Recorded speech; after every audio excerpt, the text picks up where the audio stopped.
All right. I think we are live. I think we're good. And we are here. Welcome to episode 2 of Digibro versus everybody! Yo, I'm actually on mic and I have headphones on. Yeah, it's going to be great. We're going to be like legit. I'm going to put the fucking game volume up just a little bit because that's appropriate. And I'll give myself a little sound effects. Yeah. No, less sound effects. There we go. Alright, well, let's go ahead and just start fucking throwing people in who want to argue with me, I guess, as we jump into the level. Actually, I should probably buy some fucking Monomate before I jump into the level, but you can go ahead and throw somebody into the call. We got May on Call Duty now. Alright, let's Call see. of Duty. Let's pick Dean the Defender. Dean the Defender. Alright. Alright. He's been added. We got Dean. Oh. Dean, you there? Yeah, I'm here. You ready to fight? What do you want to fight about? Fuck, man. I didn't expect to be like. I wanted to like, get some time to warm up, but I just want to like. I'm expecting this to be a long conversation. Like, I got notes. Let me just say that first of all. All right. I got notes. All right. I look forward to notes. I really appreciate your work. I'm relatively like a new follower of you, and I really appreciate your work.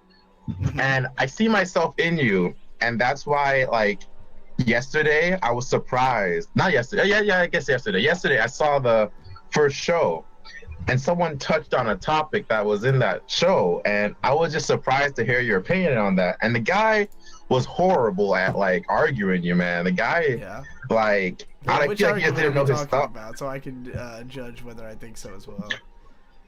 Oh yeah, and also I was gonna ask you if you want me to even talk about this because yeah, it's the first part, you know, at the 20-minute mark about the guy saying 10% of all lollies are lollicons are fucking pedals or some shit. You remember that guy? Yeah, I remember that guy. Oh boy. That guy.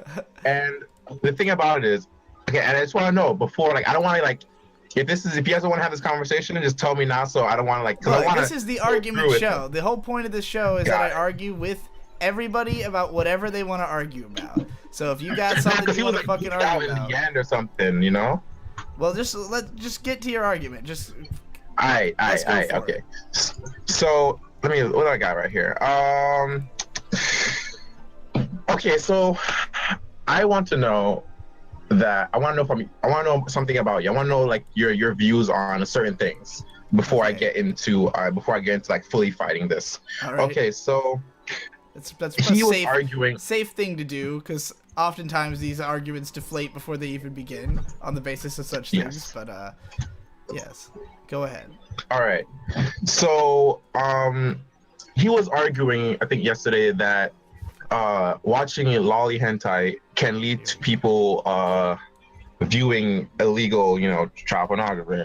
And before I get into it, I'm not trying to even argue that. You're allowed to say the words child pornography. It doesn't make me okay, got it. It's on Twitch. I don't know, bro. I don't want to get you banned, but so what was I gonna say? Yes, I'm not trying to argue his point exactly. But I just want to know before we go into this, are you aware of like, you know, the chronophilias? No. Like pedophilia. Okay, I know about hebephilia. Epiphilia. I've never heard of chronophilia.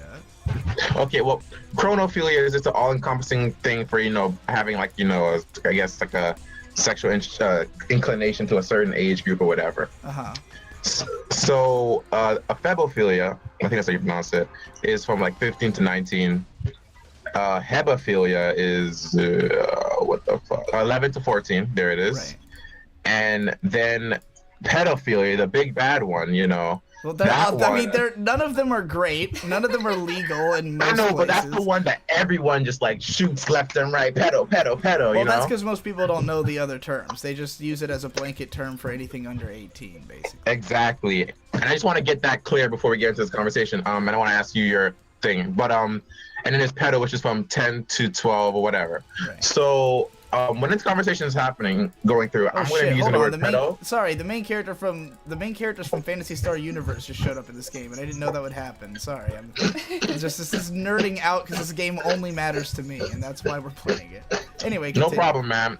That game was really fun. But yeah, so when I use the word pedophilia in this conversation, I'm going to be just using it as a blanket term. So I don't want anyone to like, critique me and be like, oh wait, but pedo is this age and this age. So right, I don't. I'm using it as a blanket term. You for that. And I just want to know from your if you don't want to say it, like I think you wouldn't because you're in the just social. Go ahead. Okay, just got it. Just do it. Would you classify yourself as any one of these, or ever once was any one of these? As ever once was? If you are underage and you're attracted to people your own age, are you that?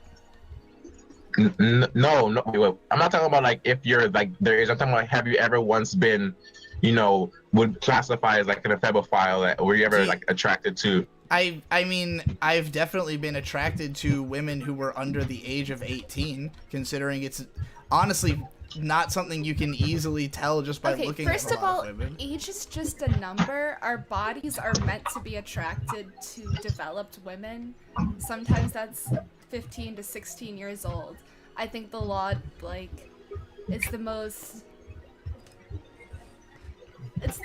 it's what makes the most sense, but it's pretty natural to say that you're attracted to somebody who is an adult.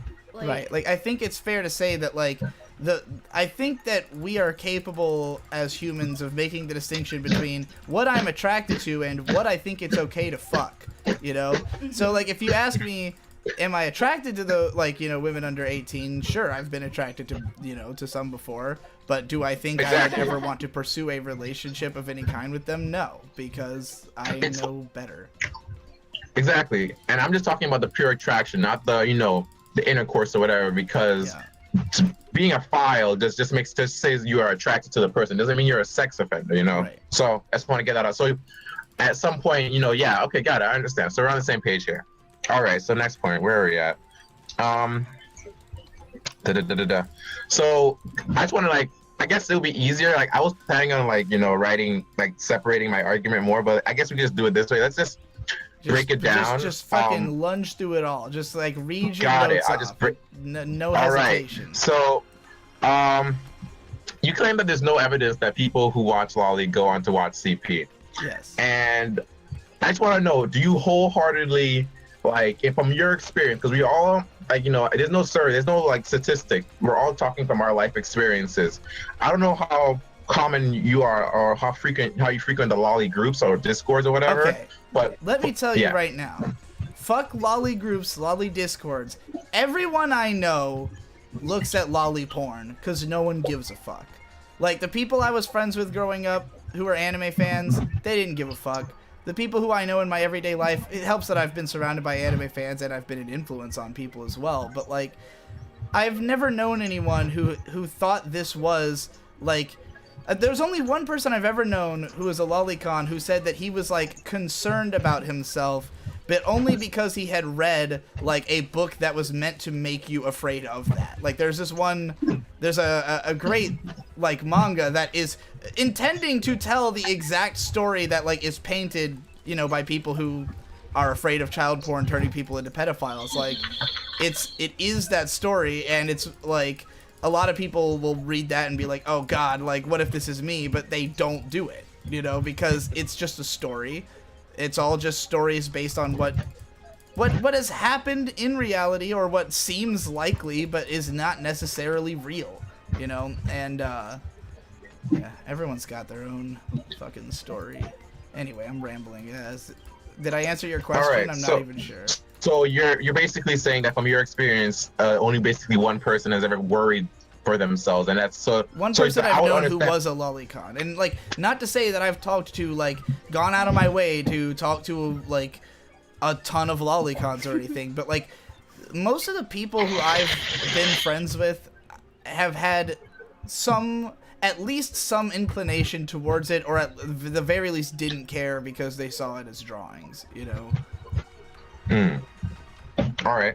So, from my experience, I've been I've been into lolly. I guess when I got serious into hentai, to be honest, like once I got into hentai, I just jumped straight into deep end, and that was like around 6th grade. So I was finding like I was meeting people at a young age. Not meeting people like in person, but I was exposed. I was exposed to this environment at a young age, and I wasn't like putting myself out there. I knew about internet safety, but point is, I got deep. I got really deep. I was a furry, and I got into like furry lolly communities, and I got into just normal lolly communities. And if you go like really deep, and you could spot people, and you could tell by like how the way they talk and their mannerisms, and like they things they pass off as jokes that they do, like how like every glasses. People, I mean, like there's not even people like, out there who you can tell, but like you said, you have to go deep.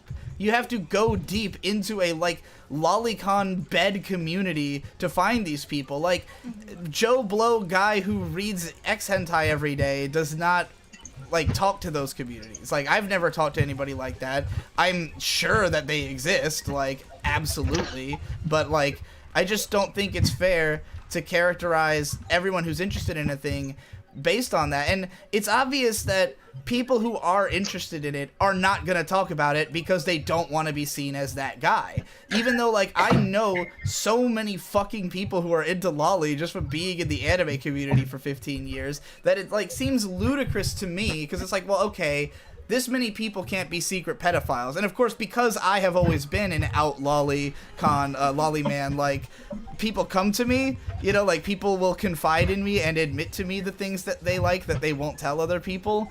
And so, like, from my perspective, it's like, man, there's a lot of people who like lolly, but they won't say anything, and that's why, like, I want to be the guy going like, hey, this shit's okay. And I really respect even people like Best Guy Ever, who's not even into lolly and just puts out pro lolly content anyway just to send the message, So that's great. Yeah. But this group, it's not like, like a, child pornography group. It's just a big lolly group, and you got to go deep to find the people that are into the harder content there. So, but my point is that from my experience, I've seen a great number of like percentage, like he said 10%. From my experience, I would just say the discords I'm in right now, I would say it's like around a good 7 to 10% of the people that are there are into that, and that's just from my experience. But I just wanted to say that from my experience because I know that we were all talking from our experiences, and he was wrong to start putting out numbers when he didn't have facts. So I just want to put that there first. I mean, not that you have facts, you just have your experience versus his, but nonetheless, I mean, like, I'm willing to even accept the idea that, like, 7 to 10% of people who are into lolly are into that or whatever, but, like, that still doesn't, nothing about that says to me is, like, a huge admonishment of lolly, because 10% of people who are into literally anything are shitbags. Yeah. Like, you literally pick a fucking things I love, Dark Souls, anime, whatever, like, more than 10%. The people in those communities make me uncomfortable and make me think, man, like, I'm ashamed to be a part of this community, but, like, obviously lolicons just have a little bit more shame than most people, but, you gotta fight through it, in my mind. All right, so here's, I guess, from the way the list is going, this is where a guy stop sucking your dick. So I'm gonna come on the offensive here. So you say that you don't think lolly and CP, I'm gonna call it CP from now on, goes hand in hand. And Absolutely I agree not. with you. Yeah. All right. I agree with you. It doesn't go hand in hand, but can we at least say that, like, it has a lot of, like, there's things that you can relate things to, like it's not comparing like lollies. I mean, it's not comparing like CP to MILFs or something. CP to lollies, I feel like you gotta be like at least upfront, be like, hey, there are similarities. There's they're closer to each other than other things, right? I think that I don't make that much distinction between like different porn that I look at, to be honest. Like, I wouldn't say that, even though I call myself like a lolicon and all that shit, I'm not somebody who goes out and looks for lolly porn. I'm just somebody who will look at whatever's hot because it's drawn well and I don't really care what the girl looks like. And if I'm watching live action, I just care that she's hot too, you know. And like, there are like grown women who I'm not interested in anyone who I know is underage. If you're a grown woman who looks like you're underage, but I know you're 18, that might be attractive, you know. But like, to me, it's the knowledge that it is okay to be attracted to someone that makes them attractive, you know? Like, so in the end, like, by having that kind of, like, I mean, to me, it seems obvious to just think that way. To, like, you can make yourself think that way. You can make yourself, not to say that you can change who you're attracted to, but that, like, you can, you know, like, temper your mind and not fucking think about little girls. Just don't do that, and you'll be fine. Whoa, okay. You said a lot of shit. Okay, Yeah. oh my god, this is going another way. So you said basically just now that either the law or your community's morals dictate what you are attracted to? I would say that it's easy enough to, like, take that into consideration on how you, like, okay, for instance, like, Anthony Fantano never liked My Beautiful Dark Twisted Fantasy by Kanye West, right? He's always given it a 6 out of 10, very infamously, even though it's like a beloved classic album everybody likes. And the reason for that is that he doesn't like, categorically, he's just not like into listening to like rich people give egomaniacal rants, because it's just not his steez, really, you know. So he's not into that. And like, to me, like, that kind of categorical dismissal of something be on the basis that like it is just like, yeah, I don't like it because it goes against my worldview, you know. And like, my worldview is like to protect young people, so like it goes against my worldview to do anything that would hurt them, you know. Like, regardless if a young person was attractive, like, you're not supposed to fuck young people. That should be at the center of people's minds, you know, is that fact. Yeah, that your actions are gonna impact that person, and if you care about the kids, even if you're sexually attracted to them, then you would know to make the right decision not to hurt somebody. Right. I am somebody who loves lollipop porn. Like, I look at Lolly and Girl all the time, and I will admit that. And I've been sexually abused as a child, so I really think this conversation is offensive. I think you should look within, like, the real porn you're looking at and all the stereotypes that they're perpetuating and how harmful they are before you look at animated porn that nobody is getting harmed in the making of. TBH. Okay, I just want to say, how is this? Because I knew you last episode. I felt that you had some sort of, like, you felt some sort of way for this guy, and that's what I was worried about. But how do you think this conversation is offensive? Because I'm trying to come at it from, like, I'm not ignorant, you know, like, I'm being respectful. I just want to know, what am I saying here that sounds that's offensive to you? I just think this conversation has gone on too long, and next. Let's get somebody else on here. Wow, all right. Well, that's what's gonna. All right, see you, man. All right. Damn. Well, you've gotten your card pulled by the MC. I think she got uncomfortable listening to the thought of this anymore. Are you all right over there? Oh yeah, I'm fine. I'm just like kind of sick of this topic constantly. Yeah. Well, because from your perspective, you see it as not much of a question, I would say. No, because lolly porn is a fucking drawing. Yeah. It's representative of people's, like, emotions, their psychology. You're exploring things that are different than real actions and tangible things. Yeah. When you're doing real porn, like, those are more effective on culture. Like, the norms that they push, girls acting in a fake way, like faking orgasms and shit, making girls have low self-esteem, that's way more impactful than lolly porn. Like, I'm just saying that that's more harmful and a bigger problem. And I'm not saying that porn is evil. I love porn, and people should express themselves and feel comfortable to express themselves sexually and stuff. And, like, it's a great way for people to relieve themselves, but this is fucking ridiculous. Let's get somebody else on. You know, it's interesting you say that, because some of the reaction I got on the previous episode from some of my friends was that I didn't just, like, stomp people into the ground with stuff like because what you just said kind of just ends the conversation immediately. It's like, well, I don't think it's just drawing, so it's just like, boom. But part of my theory here is I'm trying to meet people on their terms. Be like, I want to just weed them until they decide that they agree with me. Yes, you know? Definitely.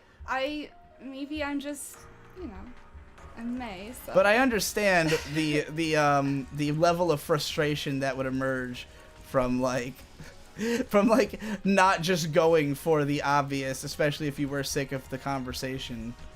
People so anyway, aren't who are we having gonna the fight right next? conversation. What is wrong with lolly porn? Nothing in my mind. I mean, if you can show me stats, go ahead. But nobody has been able to prove anything to me. And I've learned more from lolly porn about my body and what has happened to me. And I think it's a valuable asset and tool, so... All right. That's enough soapboxing, man. Get me another person in here. Okay. I'm fucking getting my ass kicked by some kind of massive beast over here. I think there's like... Hello? Hey. Who is this? I'm Lorenzo. Lorenzo, what's going on? What you want to fight about? Hey, so I wanted to ask you a question about not prioritizing your favorites when choosing an anime to watch. Okay.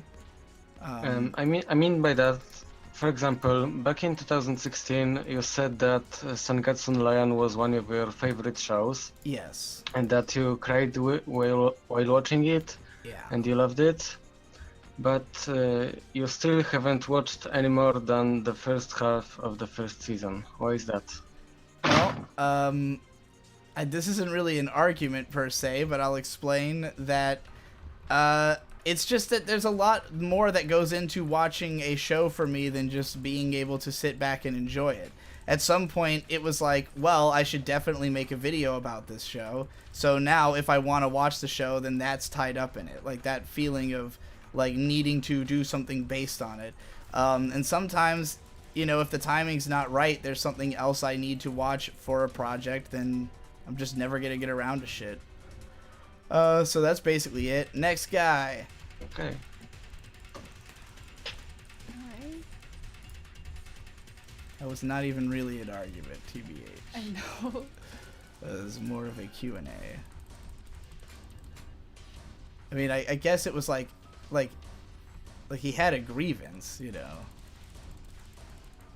Anyway, make sure to tell me the names of the people before you put them in, because Alright. I gotta be able to say their name. You got I'm gonna put in Von Horo. Bon Horo? Yeah. Okay, Bon Horo. Hello, can you listen to me? Hello, this is Bon Horo.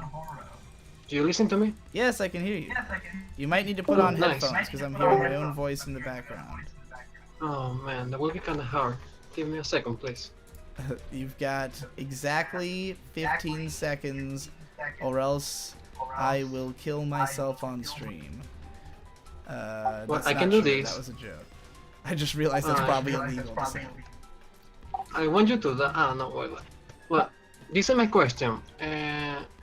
I think that you watch anime by streaming, right? Like going to websites like Crunchyroll and Yeah. oftentimes. Don't you think that the best way to watch anime is by downloading? By downloading the torrent, fixing your player, and all that stuff? Yeah. It is. It is the best way to watch it, but I'm lazy and I didn't have really good internet at my last place. But now that we have FiOS, we've been torrenting everything and it's glorious. So, yeah, Man, I agree. you know that even though if you had a bad internet, torrenting is the best option because when you torrent something, you can just leave the thing to download while you're sleeping and then watch it after you wake up. But what if I want to watch it right now? If you watch it right now and have a shitty internet like myself, you can watch it because the internet sucks. I mean, my internet was good enough to stream. It's just that I didn't want to have to wait like 30 minutes to download something when I can just stream it now. Because most of the time when I want to watch something, I want to watch it immediately and not wait for a torrent. So, like, I don't really, like, plan out ahead of time, like, oh, I'm going to watch this on this day, unless it's, like, with a friend or something. But For the most part, it's just like, I feel like watching this shit. Let's load up fucking Crunchyroll and see if it's good. I mean, if I'm watching a Ghibli movie, I'm not going to watch it streamed. I'm going to torrent it because, you know. That's not even true, actually. I watched a bunch of them streamed, but now that I've got the internet connection, this is a stupid argument. Let's Alright, bring the next person in. Alright. It was important for me. Let's get in Cappy. All right. Oh my god, it has finally happened. Cappy, what's going on? Thank you for all the hi. amazing fan art and the background that we still use. Still, each time I see a TV, I'm like, oh shit, is it there? Is it there? Oh, yes. A small victory, but I'm happy. I appreciate it. All right, so what do you want to argue with me about? All right. So this has been bugging me for a very long time. I don't know if you made a video about this. And just to start, from beginning, we have absolutely nothing in common. And I've pretty much heard all of your life. I cannot relate to any of it. Amazing. Yet I can't, yeah, and I don't know why I'm giving so much money, but whatever. We only have anime in common.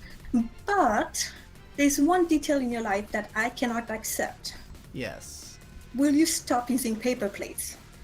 What is your problem with the paper plates? Why are you using paper plates almost daily? Because you don't have to clean them. What are you talking about? Obviously. But once you're done with it, it's not like it will magically disappear. It has to go into your house first and then leave. A plate only goes in once and you don't have to bother with a plate ever in your life.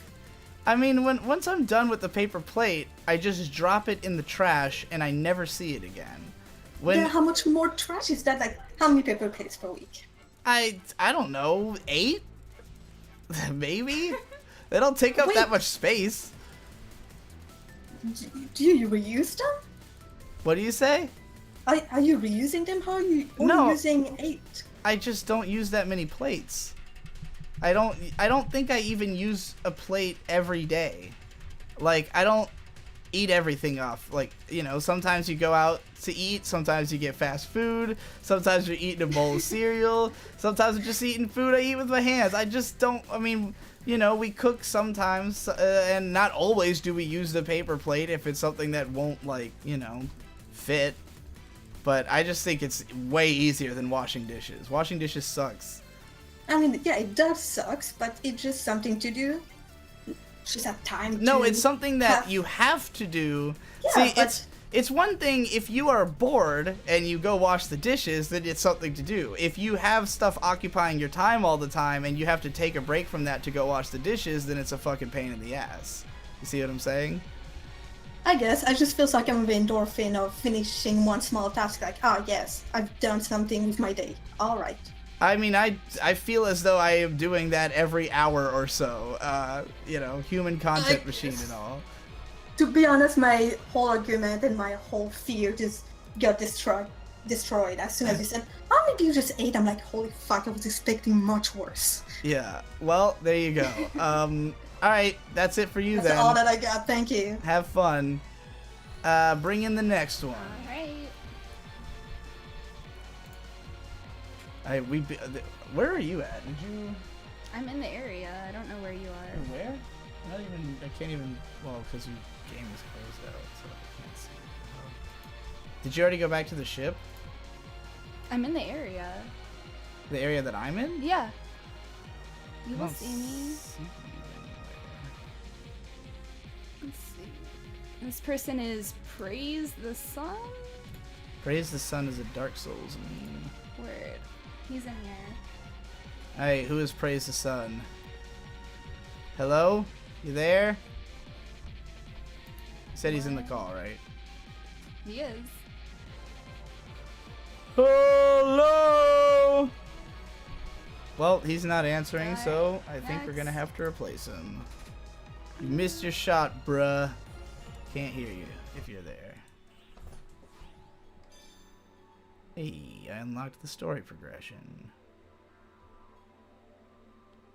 This person is Anigdon? I don't know. Something.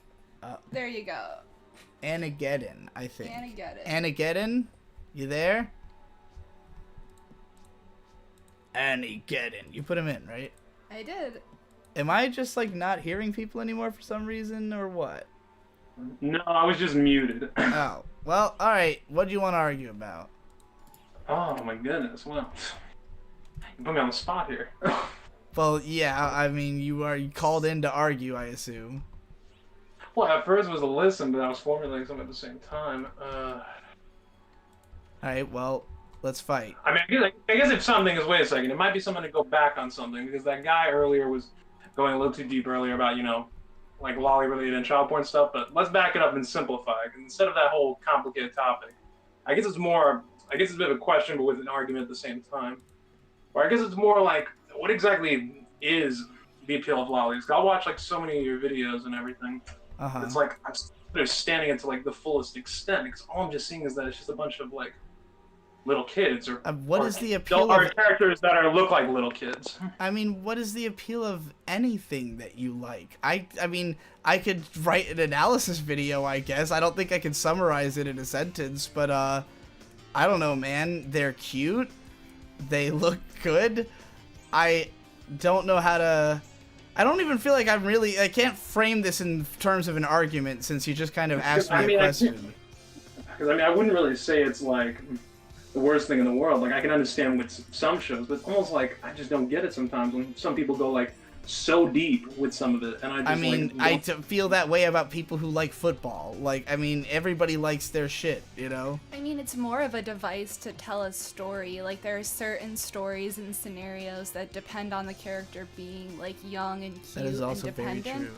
So I think, like, a lot of porn that is narrative-driven would include lollies to have, like, certain characters. Yeah, certain character. Like, if you wanted to portray, like, you know, like certain like relationships that maybe would not be healthy in real life, but because you can explore them through the art, you can, you know, gain some understanding of the world around you.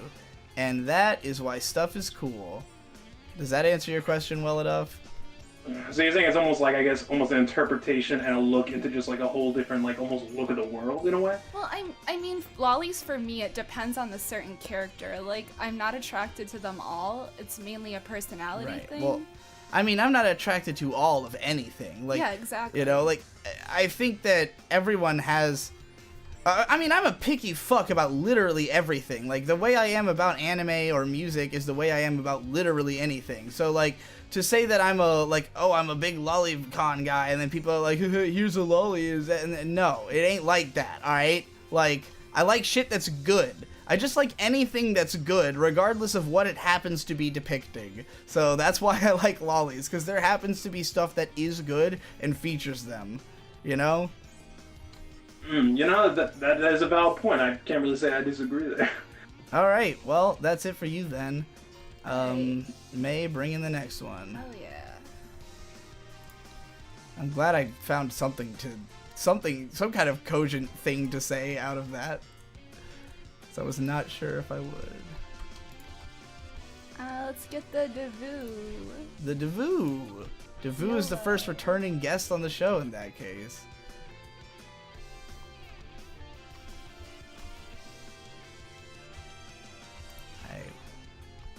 He's in here. Devu, you there? Davu! We gotta get some kind of system where we, like... Hello, hi. Can make sure people have their mics on first. What's going on? My audible need. What you want to argue about? Well, okay, one, I'm on my phone. Two, the only reason I'm in this chat is because the Twitch loads too fucking slow. So every time I get brought in, I'm like, what the... Oh, shit. I didn't think I'd get picked. I gotta see if I can change something about that, because people keep telling me that, like, it's stuck at 1080p or something like that. I've never been able to watch Twitch streams my entire life, because I've never had good enough internet. I don't know if... Here's a debate. I don't even know if I have a side in it. Who is more responsible for your Patreon going down? You for changing the style of your content, or me for taking way the fuck too long to finish editing? Or me. I don't think it's any of... Well, okay. What's responsible for my Patreon going down is definitely me taking a gigantic break for, like to just go work on, like, whatever you know, big project I was trying to plan and not communicating with anybody in that time. Like, I think that because the Patreon didn't really start declining until like this year. Like, it wasn't exactly in decline like in a major way until the period where I just was like doing one video a month, and you know, the side stuff that I was doing was not impressive. And I think when like Digi Daily was coming out all the time, and like I think at some point, because there were hours and hours of my content that were out there that were like the low level stuff, whereas the high level stuff was only coming out like once a month, which to me was like necessary to make the high level stuff possible, but I just think it put into people's minds that I was just making a bunch of bullshit. You know, that like a big video would eventually come out, but then it would be followed by a bunch of small stuff, and people would just seem to have it in their heads that like, oh, now Digi's just doing small shit. And it's like, no, I'm just working on the next big thing. I just got to put out all this other small shit. But like, so I do think that the human content machine idea, the I have content all the time idea, was like important to the identity I'd built. So to jeopardize that, and especially in an era where, you know, the things I'm talking about and the presentation of the ideas have changed a bit. So it's just like a lot of factors. There's a lot of different reasons, but at the core of it all is like, you know, I knew it would go down if I was going to try to like make the decisions I was making, you know, like I knew if I have to go plan a gigantic series that's going to take months to make, the Patreon's going to go down. But once I release that series, the Patreon's going to go up.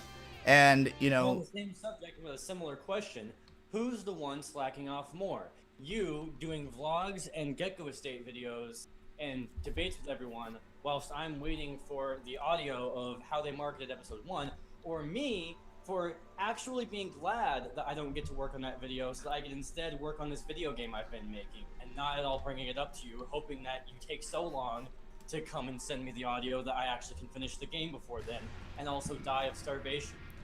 It sounds like we're both working our asses off, is what you're telling me. Just not on the thing that it seems obvious to be working on. Well, here's the thing. My Patreon's going up considerably right now because of the Gecko Estate. I've gained like $200 in the last few days. Wait, what? Yeah, it's at 3,220 something. Shit, you're right. I've been checking that like every day for years, and I guess I just didn't notice that. Yeah, well, it's because of the fact that I mean, if you watch Gecko Estate episode 3, I literally explained this in the episode, that the reason I started making the series was because I'm broke. Because, like, I spent so much money on the house, and, like, moving in. I'm getting my fucking ass kicked. Are you here, May? I'm in here, yeah. You're in the same place as me? I don't see you at all. I don't know where you are. We're not in a party together anymore, because my name is not Blue. So, I don't know what the hell happened. But you're in the same cavern as No, I'm not anymore. I just looked and saw where you were. Oh. Yeah, I'm just in some cave Yeah, I getting don't my know where fucking you are. balls rocked, and I'm clearly not supposed to be here yet, because I am getting destroyed. I need to find the teleportal. Anyway, I totally fucking lost track of the fact that I was still talking to Naboo. Gecko Yeah. Estate to get you out of bankruptcy. Yeah, like, it was just an attempt to like, have something that is, you know, that can be done frequently, but is of high quality, and has points to make, because over the course of this time that I've been, you know, busy preparing this series, I've had time to come up with lots more other things to talk about that I haven't been talking about, because I was trying to not do vlogs, because, like, in my last house, vlogs were boring. The house was boring, it was boring to film in. Now I've got a cool place to do stuff in, and, like, you know, it just seemed like the right thing to do to, like, establish where my mind was going forward after this move before I disappear again to go work on this video, you know, or before how they market it takes. Because once I do get it to you, it's going to take a while for you to edit it. So, like, there had to be something before then, you know, is kind of the way I looked at it. And as soon as I finish the How They Marketed editing, I also want to work on my Denzel Curry documentary, which is also a huge project that'll take just as long. I don't know why I'm talking about this. This is boring. Bring in somebody else. Alright, see ya. Bye. I need some people who can actually argue with me. The first person is Leonad? Leonad? Yeah. Well. Hello? Hello? Hello? Can you hear me? Yeah, you're in. What do you want to Oh, argue great. about? I would like to argue with you about the shift that you made about your image. Okay. Which shift? Uh-huh. There's a lot of them. That yes, your channel stopped being Digibro and now is Otaku Gozo Journalist. Okay. And Yes. I think I very much disagree the movements that you made. That not necessarily the change because they are necessary, Uh-huh. but in the speed of them. Okay. That you should take a break, kinda, a slow pace. So what exactly do you think I should do? Well, I think that you should let all the changes that you have made in the past, past, Uh-huh. past, past few months.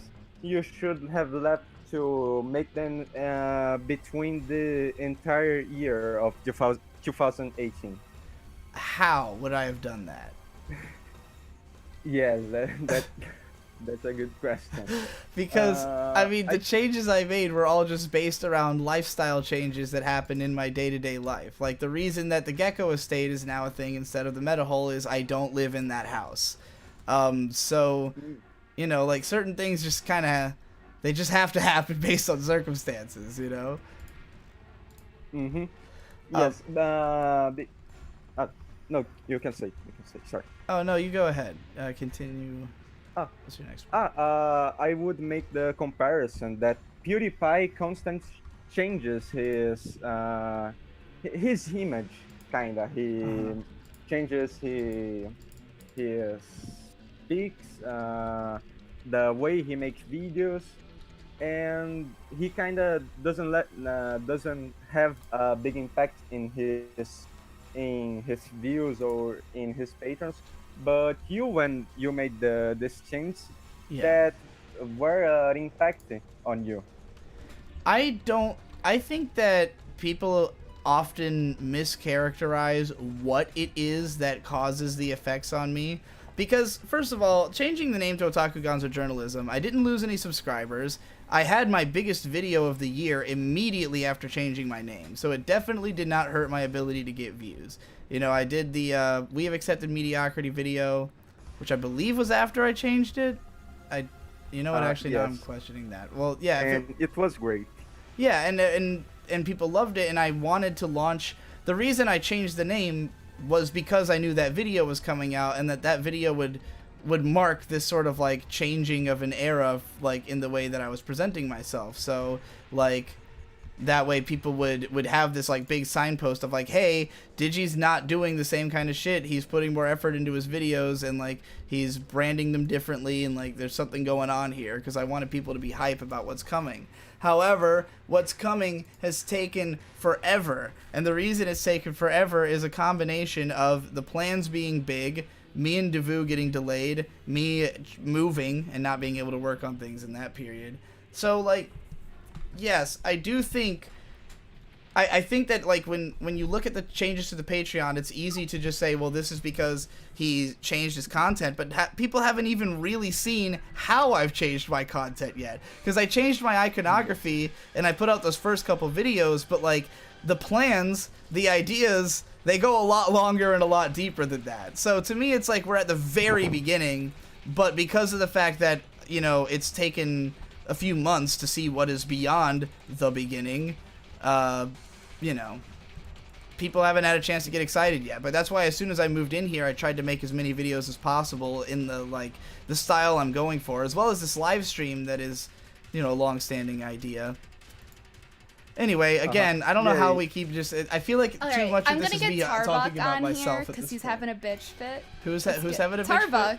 He All right, wants to be get on. him He in has here. 6 things lined up. Yo. What Hey, What is going so, on?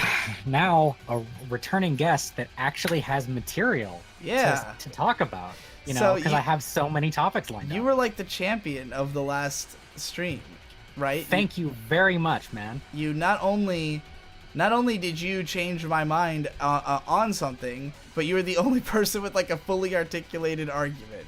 So I look forward to what you might have today. All right. A huge part of that is because I've been having this same argument with people since like 2006. Uh-huh. All right.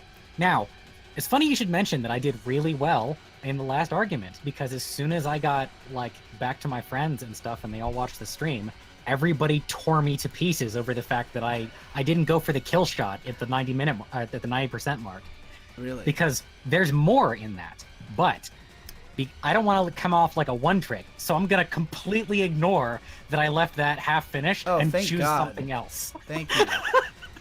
Yeah. All right. So, I could hear the audience literally starting to like dilate their eyes back and like just not. yeah. This whole all the same arguments keep coming up over and over thing is a meme that needs to die. So I agree. relatable characters. Yes. You have previously criticized things for like your version that I mention to people all the time is people are like, how can I relate to this 15-year-old girl? That's so hard to relate to. I'd much rather watch Dragon Ball Z, where it's super alien gods punching each other. That's much more relatable. Yeah, I feel ya. Yeah. So that's your position, and I have the complete opposite position. Or rather, a reframing. I'm gonna say that the idea of relatable characters is bullshit. Okay. All right. I'm not sure if I have a particular stance on relatable characters. Like what you said with the Dragon Ball and that, like I agree with that, but I also think that like it's possible to relate more to Goku than to a 15-year-old girl if like she's badly written and doesn't like make decisions that follow like from her character setting, you know. I'm gonna say that it's kind of like Tommy Oliver's old thing about how Mary Sue's Did you call him Tomo? Yeah. I've never heard this. Are there others who say this, or is this your creation? Only my friends, but all of my friends. Hey Vamp, we call him Tomo, right? Like all the time. Tomo. When he comes over, I'm gonna call him that. Tomo arigato. Yeah. Oh, and you suddenly reminded me. There were people bitching at me for having a high-pitched voice, so I think I'm gonna finish the rest of this argument using my singing voice. Okay. All right. All right. So, relatable characters. The entire idea of a character being relatable is in the way that they are written, and not at all in the actual traits of that character. I agree. Yeah. Well, there you go. Well, if you agree, then I've got. Do you want another one, or do you want to? Yeah, just do another one, because I totally agree with that. I don't know how I gave you the impression I didn't think that. I don't know where I might have said something that would have. It was like a one-off line in an old video of yours. Oh well, c'est la vie. Okay. I don't remember them. I've made thousands. For you, that Now- was the day that I said the bad thing about characterization. For me, it was Tuesday. Oh, somebody else who makes that reference. Yeah. All right. So, biological identitarianism needs to die. Okay. Now, you have been against identitarianism, as in like I want to like hitching yourself to a movement. Yeah. In the past, right? But how do you feel about people who justify the things that they do with some kind of biological basis? Like, it's natural to be attracted to this kind of thing because that's what our biology tells us to do. Well, it depends. Are they right? Like, because there Let's are just some assume things that- that's true about, you know. So like anything that your biology tells you to do as a justification for doing that, where that is their only reason. How do they know their biology is telling them to do something? Yeah. Well, I mean, if you are hungry and you're like, yeah, I'm only eating because my biology's telling me to, I'd be like, yeah, that's pretty much accurate. Yes. So. Okay. Yeah, in that case, I agree with the I don't think this is essential to your argument. What is your argument about? Do you think that is a bad thing? People should not think that way. I mean, I would say that it's okay.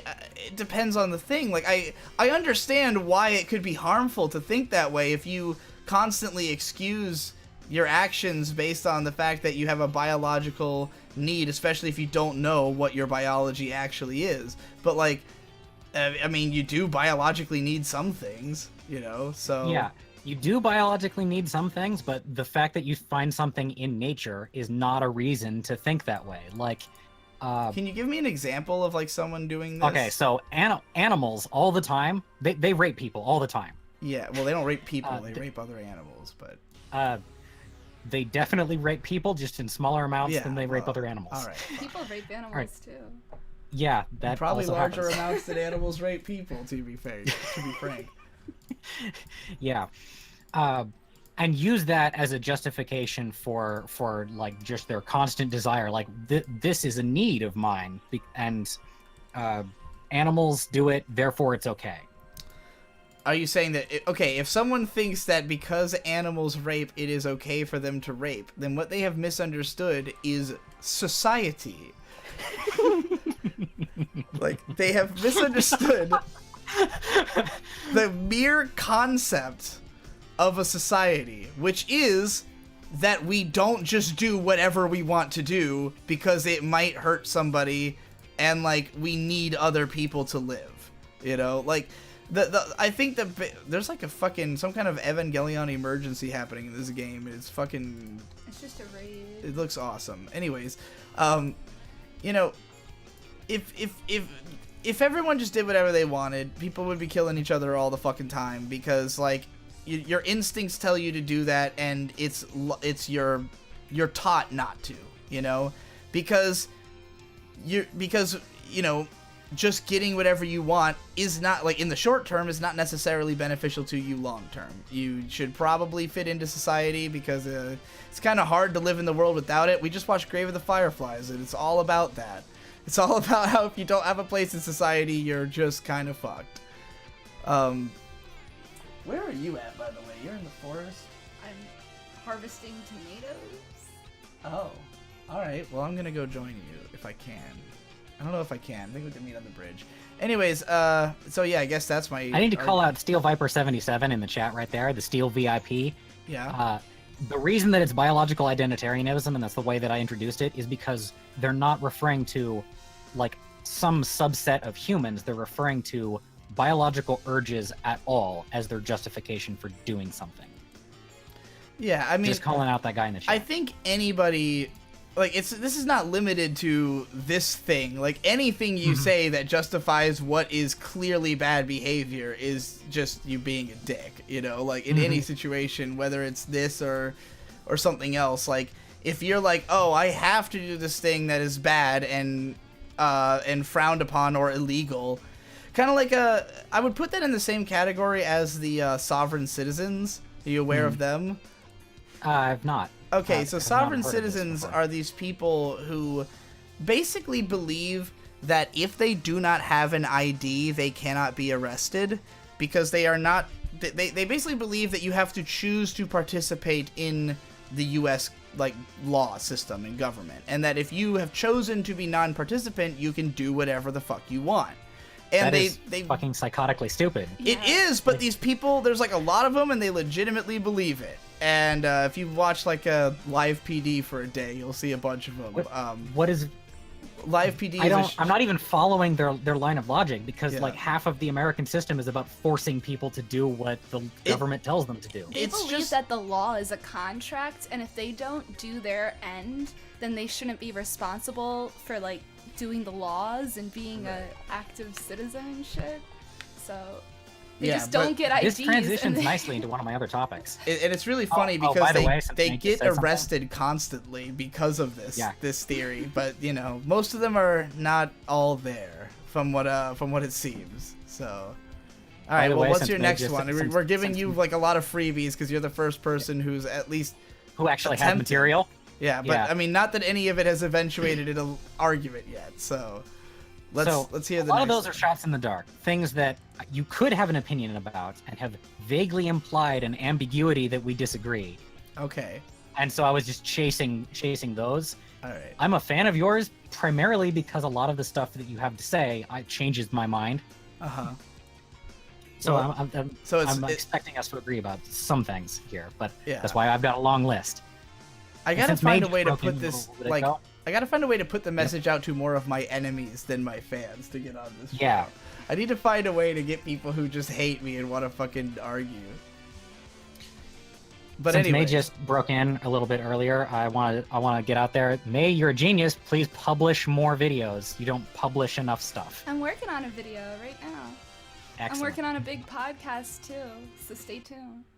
yeah, Awesome. And we're So- also working on some Corrupting Your Kids stuff. In fact, a new Corrupting Your Kids has probably accidentally come out at the very beginning of this stream because I forgot to reschedule it. So there you go. Randomly Watch Seasonal Bullshit with Us is currently out, I think. Probably. I guess the stream. Now, our is still previous on the channel. conversation transfers nicely into one of my other topics, which is the law as a source of morality, Okay. which is something that I hear a lot, and I heard from you earlier in this stream. Yes. There are things that you exclude from your mind because they are illegal. Yeah. The pedophile thing is dead. Let's pick Yeah. a different thing. What's another thing that you don't Okay. want to do because it's illegal? Honestly, up until a certain point in my life, anything. Like, I was extremely, like, I just didn't do anything that I knew was illegal growing up because I just was obsessed with being, like, a good kid and not being a bad kid. Were you afraid to speed?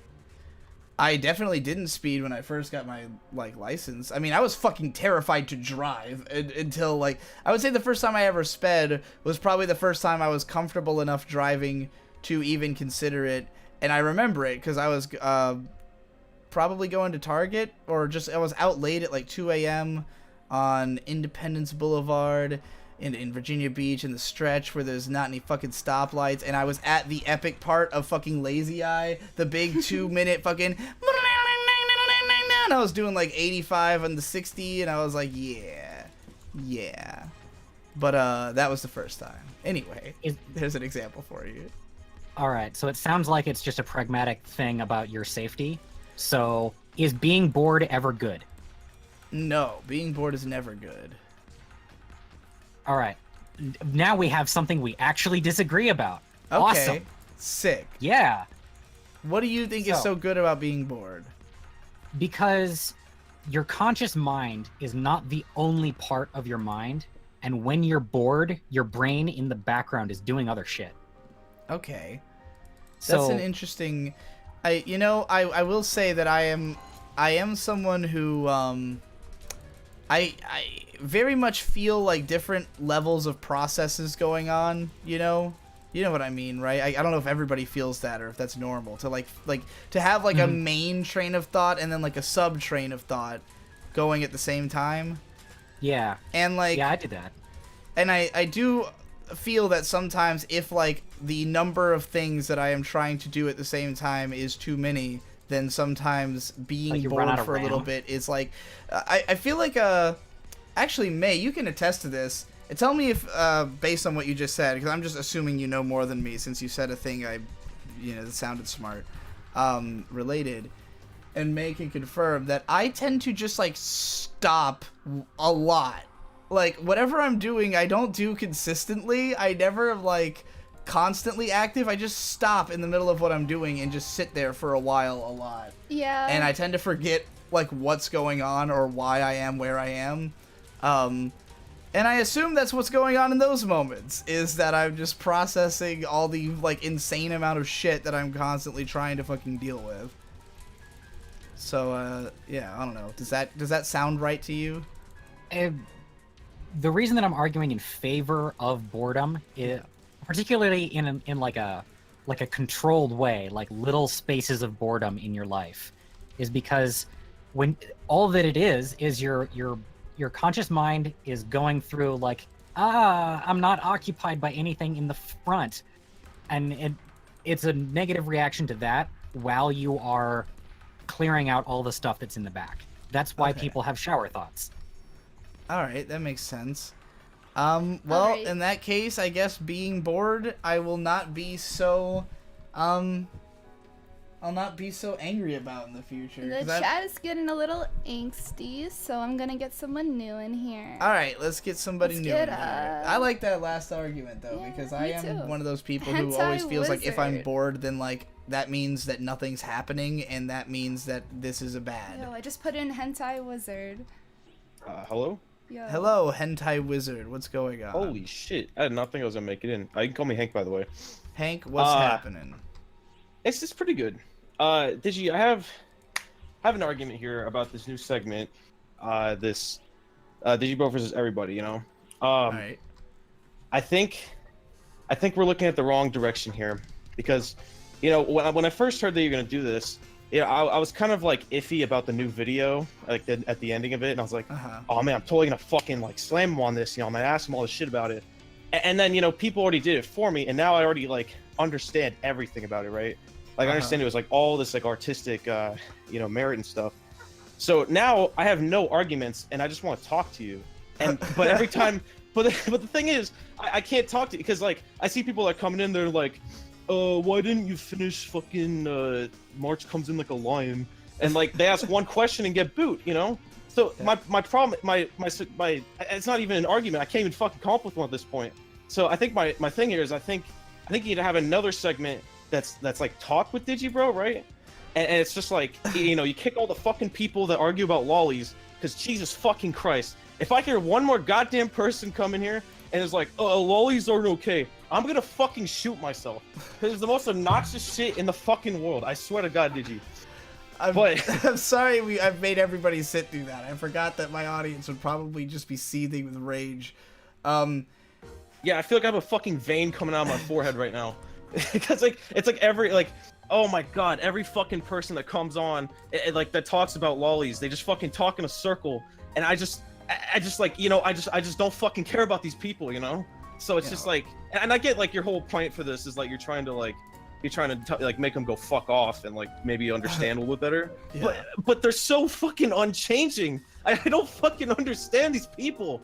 Like it's no matter what you say, it's always like, yeah, but like, what if like they go fuck a girl, like a little girl? It's like, no, like it's not gonna fucking happen. I'm so fucking like tired of this shit, man. I just want to have a chat.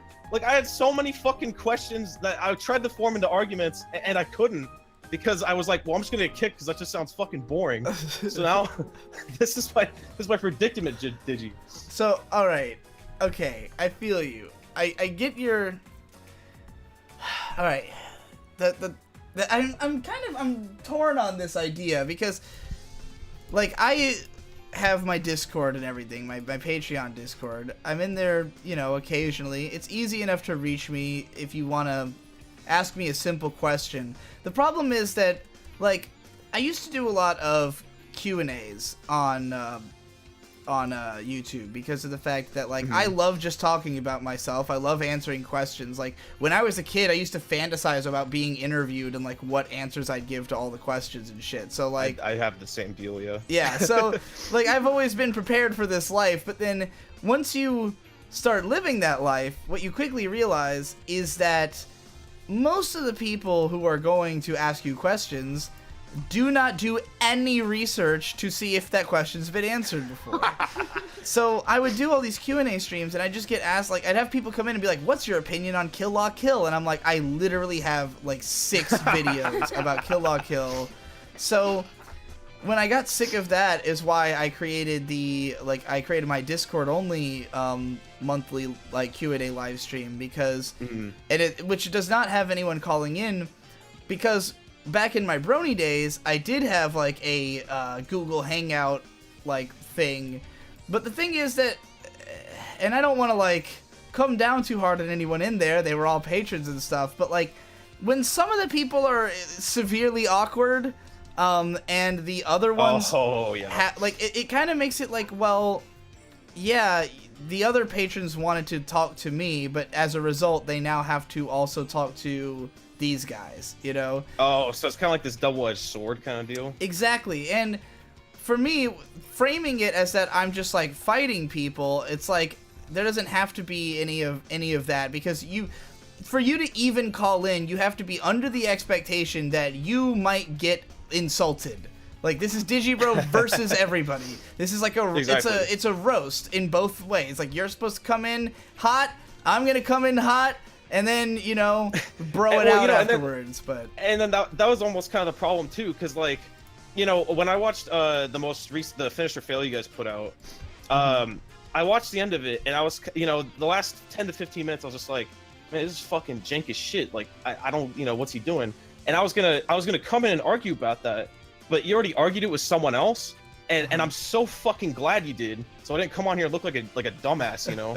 I think everyone thinks that after they like hear the argument they wanted to make lose, they're like, oh shit, well. No, exactly. And now I'm like, well, shit. Like, I don't know how long he's gonna be doing this. Like, I mean, will I ever get a chance to talk to him again? You know. Because like I actually was a patron. I totally forgot you that Discord thing. I just for some reason it never like let me join it. Yeah. You gotta. But yeah, just gotta make your. You just gotta connect your Patreon to your Discord, and that will make it. That will make you go in. Yeah. So I think I did that after the fact, and it wouldn't let me join it for a while. The first time around, I'm thinking about repatroning again, because I only had to stop because I was kind of in a bad money space, but. That's the main reason people. That's the other thing too. You didn't even ask about this, but that other guy who was asking me about my my channel like losing money because of the changes I had made. Yeah, what the fuck was that? Like, I didn't know this until like recently, but when people unpledge, it gives them a prompt to like say why they unpledged, and I can go read those prompts, and like.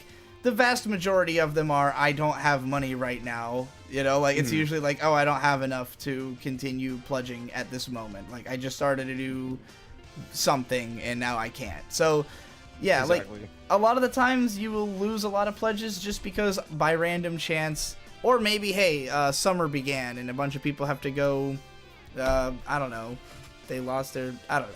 Alright, bring this guy out. We already agreed too much. Alright, thank you for having me on. No problem. You're great, Digi. Watch New Game Season 2. We were like how many episodes in? 2 episodes in? So oh shit, seriously? Yeah, but like as of like 6 months ago. So well, because I remember a while back you had that Finish or Fail thing. Yeah. And like you're like, oh yeah, my fiance hasn't like watched it yet, so we're gonna watch the first show. And I was like, yeah, we watched the whole first season. And we enjoyed it, and then we started season 2, but this was like right around the time when we'd first moved in and we're smoking all the time, and we're mostly watching like masterpiece movies. So like going back to New Game after like watching like My Neighbor Totoro or something was just like, we'll have to put this on hold for a while. Yeah, I totally get that, because it's like my favorite above average show. So like I could totally understand why you need to like kind of get that balance. All right, you're gone. Anyways, thanks for having me on. Peace out. Alright, this guy's been in the chat begging, so we're gonna get T-Bond Steaks. T-Bond Steaks? Yo. Hey, what's up? What is up? What's going on? How do you say your name? T-Bone Steaks. What's up, bro? T-Bone Steaks. I am good. What do you want to fucking argue with me about? All right, man. Well, I'm not here to suck your dick or anything, so I'm just going to get into my argument. And I like to first state that I'm not just some random shit cooker off the street. I've been following your content since your release of your Anime Sucks, and I used to like consume all of your content on the Main and After Dark channels. Cool. All right. So what's the beef? That being said, I'm here to argue 2 things, man. And they go pretty much hand in hand, so it ain't going to be like a long-winded explanation. One being is that your ego is poisoning your growth, and the second is that your lack of ability to take proper accountability for your actions and decisions. All right, well, that is some big claims. First of all, yeah, I agree I would say, yeah, that's definitely pretty big claims, but I'm sorry, man. Let me let you talk. Dude. All right, well, what you gonna say? I would say that addressing the problem of my ego has been a big part of what I've been trying to do in recent times. And granted, the way that, like, what that means for me might be different from what most people think, but, like, I've spent a lot of the last 6 months or so just, like, watching stuff that's better than what I do and being like, I need to be as good as this. So, I don't know if that Like, is all the right. same thing that you're talking about. All right, all right. So let me get into it a little bit. In last night, Echo's Gecko Estate, you said that you were just like an archetype, and you know what, man, I kind of agree. But as someone who knows like a decent amount about archetypes, I could safely say that like in none of the classic literature I've read or listened to, like not even in recent history, has there been a meme guy who lives in a meme mansion. I mean, I wouldn't even say you're the full archetype, because the fool can like really actually learn from the mistakes and grow from that archetype. I'd probably place you as like the tyrant, because you allow your ego to do all of the thinking while explaining to the super ego of the community that you weren't wrong, everyone else is wrong. All right, I don't and if think you I let me- really if you let me present go- my. I don't really think I have the opinion that everyone else is wrong. I just think that, like, I mean. Well, I mean, I got some examples. All right, go ahead. All right, so like your current tax situation, if you don't mind, it's not a Yes. problem because you might have mismanaged your taxes, and I know it's a difference in like regular like Joe Schmo taxes because you own your own business technically. Yeah. It's because of some weird series of events. Your Patreon didn't dive bomb over $1,000 last year because you turned off comments and pissed off a lot of paying fans. It was because they just didn't understand free speech. Finish or fail I don't. wasn't a breakout Hold on. success Wait. because- Wait. What do you mean? What is Yeah, this? okay. Okay, free speech has nothing to do Remember with when you comments at all right, if we're gonna hash this out, remember before like the PCP, how everyone was giving you shit about, oh, you know, the comments should be turned off, and you know, like you don't have to give people a platform to just come on and shit all over your shit. And you know what, that's not even like that opinion is wrong. I mean, you're entitled to have your opinion, and you're right, freedom of speech doesn't just mean like, hey, I can say whatever the fuck I want. It basically means that you just have the ability to say what's on your mind. But when you close off the comments section, and I noticed it, is your Patreon dipped a lot, and after that you turned them back I on. don't remember this happening. I don't remember any moment where I closed comments and my Patreon just like took a fucking hard-nosed dive. Like that never happened.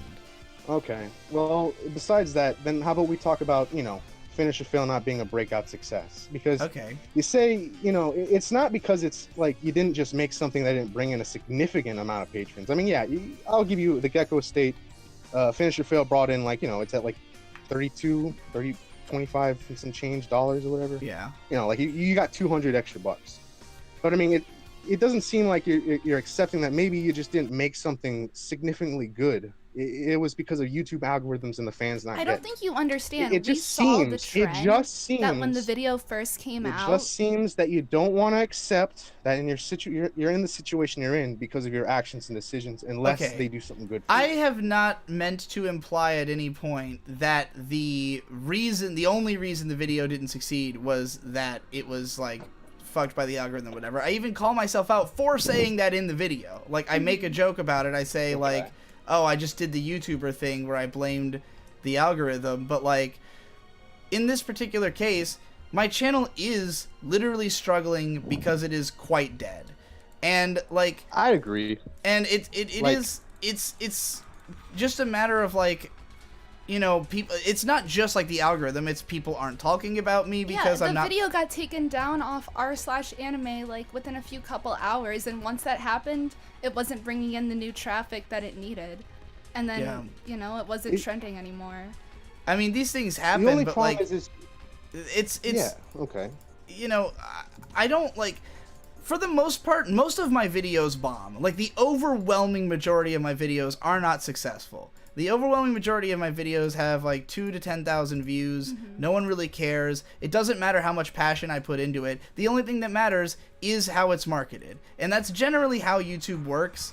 It's not really a platform for like you can't expect to like, oh, I'm going to make the best thing and I'm going to get the most views. That is just not how YouTube functions at all. So when people tell me like, oh, the new content isn't like it didn't succeed because it wasn't that good. The quality of the content has nothing to do with how many people watch it. That has never been the case on YouTube for anybody. Definitely. And it's never been the case for me with my videos. Okay, I but think a lot of my but highest quality listen, videos have listen. no views. So my point with saying that is Look- simply that alright. yeah, I think that the video was not as big of a success as I really hoped it would be. That's not a big deal for me because it just means, well, okay, this one didn't work, but Right. the next one has to. And like, it's always been that way. You know, I've always had videos bombing that I hoped or thought would be a success. Like, sometimes but it's here's because the thing, man. You would say that you get a consistent viewership, right? Like if your videos bomb and they don't become like a major success, you know, they're not breaking the six number digits here or whatever. You're getting at least 60,000 consistently. We could agree on that, right? At least a minimum on of the 60K, main right? channel, On the main sure. channel, but that's Yeah, it. on the main channel. That's where the majority. Well, I wouldn't say the majority of content comes from, but that's where like your limelight had shone, man. You were like in the limelight back when you were doing your SAO shit. That's like when it all took off. The steam train was going full fucking speed. Not really. The thing is, I wasn't really like, that successful for the SAO videos. I would say it was but you were continuing to ramp up your content and production, and then you were gaining a lot of money. I remember your Patreon being 2,000, and then before you went on your road trip, you were pretty much at your 5,000 mark, I think. Yeah, I mean, the only reason that the Patreon went up to 5,000 is because I changed it to monthly instead of per video. So like, everyone changed their pledge. But there was also a massively. grand fucking. There was like over $1,000 that came in just from new patrons. Yeah, because my point being is like you take the number of patrons. That's how fast we lose them. You take the number of patrons you got. You take the consistent viewer base you got, 60,000. You're staying where you are. No one is really adding a lot. Like no one's patroning. Like in like droves, you get a couple here, you get a couple there. That's fine. Right. The problem is that you're not making content that these consistent people are coming back to and saying, you know what? Finally, I'm gonna go ahead and put down $5 or $1 because fuck, $1 is better than just watching ads. I mean, I'm sure you would rather have like 500 people give you $1 than $2 that gave two guys that gave you $10, right? Yeah. So it just seems like you're not making quality content that's letting your consistent viewer base say, you know what, hey, I'm on board now. I'm going to give him like just $1 even. That's what I'm trying to get at. What do you think is the issue with it? Like, what do you think would be? Because when you say something like that, I have to wonder, like, when people tell me like you're just approaching your content wrong, I'm like, all I'm trying to do is make it as successful as humanly fucking possible. Like, all I'm doing is looking at what do people like from me, what do I like doing, what will make this work, like what's gonna be a good video and one that people will watch, and that's what I make. I gotta say, so if I fail at look, that, it's because I just don't. I'm not good enough. Like, I don't know what to do. I guess I'm not a genius at selling myself or making content that will succeed, because I tend to hamstring myself because of the fact that I'd rather make something I want. And, like, sure, I think that if my goal was grow my audience, I would just give them what they want. That is not what would be the same thing as doing good content. But, like, whatever I interpret as good content might not be what others do, and there's always going to be a disconnect there. But, like, I just have to find enough people who do think it's good content, or find content enough people will think is good enough. So, like, if you tell me... So what is your hope? Is your hope to, like, not grow your audience, or is your hope to, like, take the audience you have and that you want them to give you more support?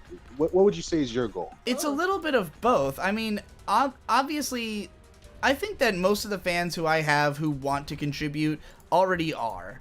Like, or at least they were. When I made the switch over to monthly, I would say that anybody who was going to be a patron at that time was one. But at the same time, like, the infrastructure of the way I was doing things was different from how it is now. And, like, I think that a lot of the, like, the burnout from patrons and stuff had to do with just the fact that, like, as I explained in that big-ass video where I was fucking talking about all this, the Digibro 8.88, that, like, the dynamic of the content changed, but the dynamic of the Patreon didn't. And it made it so, like, these rewards were no longer enticing for these costs, because it's no longer like, oh, I watch 3 hours of Digibro every day, and on top of that, here's this bonus podcast. It's like, I've been waiting for a month. I've heard nothing about this new project other than him hyping it up.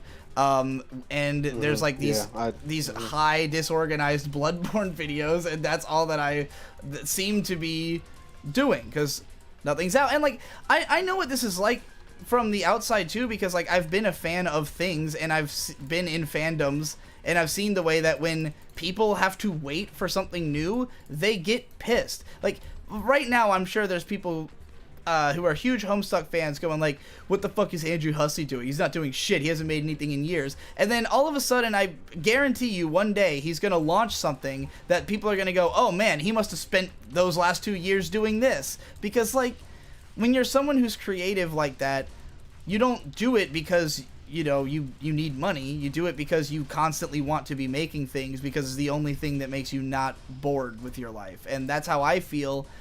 And like, you know, when I understand why when I disappear for a while, people are just like, Digi's fucking, I don't know what he's doing, jacking off somewhere. You know? Let me just throw this one little bit out, because I feel like I might be going on too long, and I can see the chat's getting a little antsy here. Let me throw this out, because, you know, you just basically said with Homestuck, like, you know, where the fuck the dude's been 2 years, okay? So yeah, it's been 2 years. Say tomorrow, okay, he throws something out there. What's gonna make his fans turn on him or revere him is the fact is how good is that content out of that 2 year gap. Like Metal Gear Solid 5 was like, I forget, I don't know how fucking long. I'm a fan, but whatever. Like 10 years, 8 years, whatever. Yeah. It took so long. Everyone's thinking, yo, Kojima's making the game, man. It's gonna be the shit. Everyone's gonna fucking love it. All these years perfecting his craft. And it comes out, and well, frankly, it's all personal opinion, but I thought the game was shit. A lot of people do. It kind of put a damper on things. Yeah. So what I would say is making a masterpiece is great and all, but any shithead with all the time on their hands can make a masterpiece. It's about making a masterpiece in a timely fashion. Wouldn't you agree? I think I agree. I don't think I've spent that fucking long working on my shit, and I have. No. I'm not saying you specifically. I'm not saying you specifically. But with that point in mind, would you say that you're doing everything in your power to, like, you know, make this masterpiece, but at the same time, you know, you're chugging along and trying to get this content out there for us? That's why we're doing this live stream right now, my buddy, because... All right, boy, that's it. All right, man. Well, anyway, I'm going to get the fuck off here. I'm sure everyone's tired of hearing my bitch ass. All right. Bring in the next one. All right, dude. Hey, keep up the good work, man. I want to fucking see you succeed, bro. Thanks. I'm fucking stun locked and dying. Oh, I'm fucking dead. I've fucking died so many goddamn times. Oh boy, I gotta close my... Hello? Who's there? Sorry, I have to close my game. It, like, won't let me switch screens anymore. Yeah, I'll take care of it then. No, it's okay, I got it. Unless you want to. No, you can go ahead. Okay, I'm gonna put Chris Pride in. All right.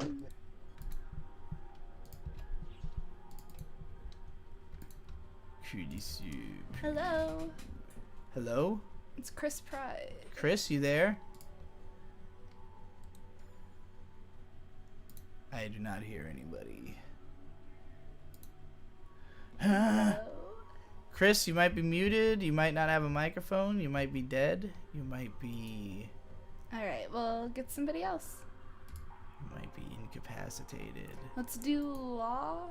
Alright, so where the hell are you at in the game? I had to get out of the game because it crashed. Oh, okay. Hello. Hello. Hello, what's going on? Hey, what's going on? Wait, what was your name? I fucking missed it. I'm Law. Law, like you might know me as Elijah. You might have... Okay, yeah, I know who you are. What's going on? Okay. No, I was just let's argue. I really let's see.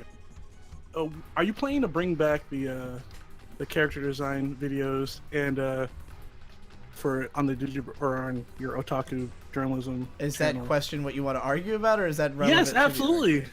It's relevant to the argument because the first one you did, you didn't mention the actual character designers. You talked about how the character designs were cool and stuff like that. We had a little argument about this on Twitter, and I thought it would support your argument more if you just mentioned the character designers and you could like look at their previous work. You know, and that would support, you know, why the character designs work for that particular show that they had worked on. Okay. I did that in the next one I did. Yeah, you did. Yeah. So I'm sorry. It's just like I just wanted to. I didn't say that in the tweet, and I was just like, and also as far as like talking to your enemies and stuff like that, have you unblocked the people like on your Twitter and like and stuff like that? The people that actually like have gotten you razzed and stuff. I mean, on the last episode we had Mr. Meatman and What the What, and those are like probably the two people who have like dedicated.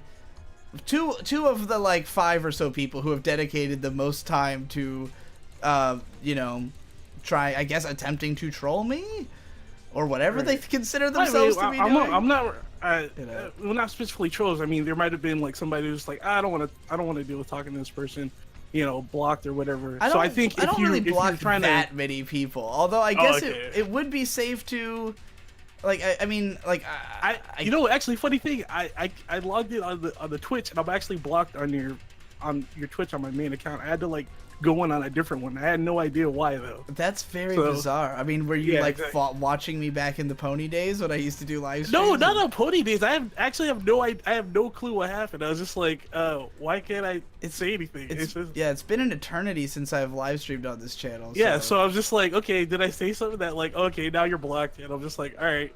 I have no idea. So, I've never been the mod of my own chat on Twitch either. So you know, it's if you were blocked by somebody, it wasn't me.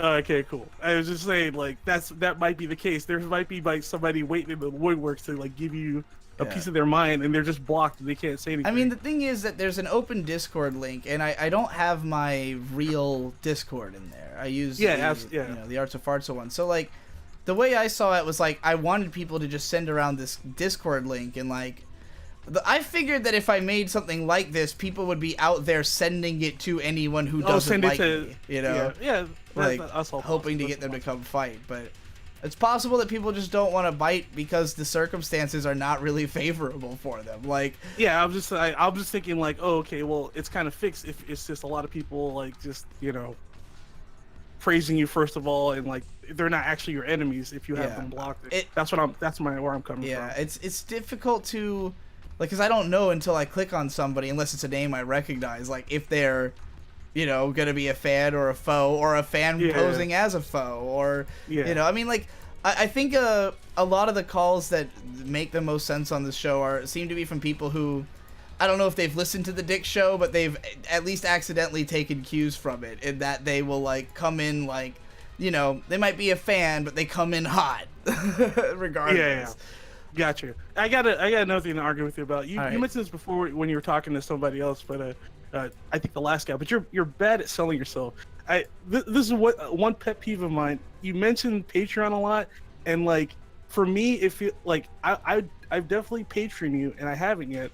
The only thing is that you're not selling yourself, and for me, when you're asking for money on Patreon, and you're asking for more than just like the more than what you're getting, you definitely need to be like, it's like asking for a raise. So you need to present what you've done to like, hey, here are the improvements I'm making, and this is why I want more money or need more money. Yeah. Like you definitely haven't done that. So that's why that makes me like have you seen episode 3 of the Gecko Estate yet? No, I haven't. That's what it is. Oh, okay.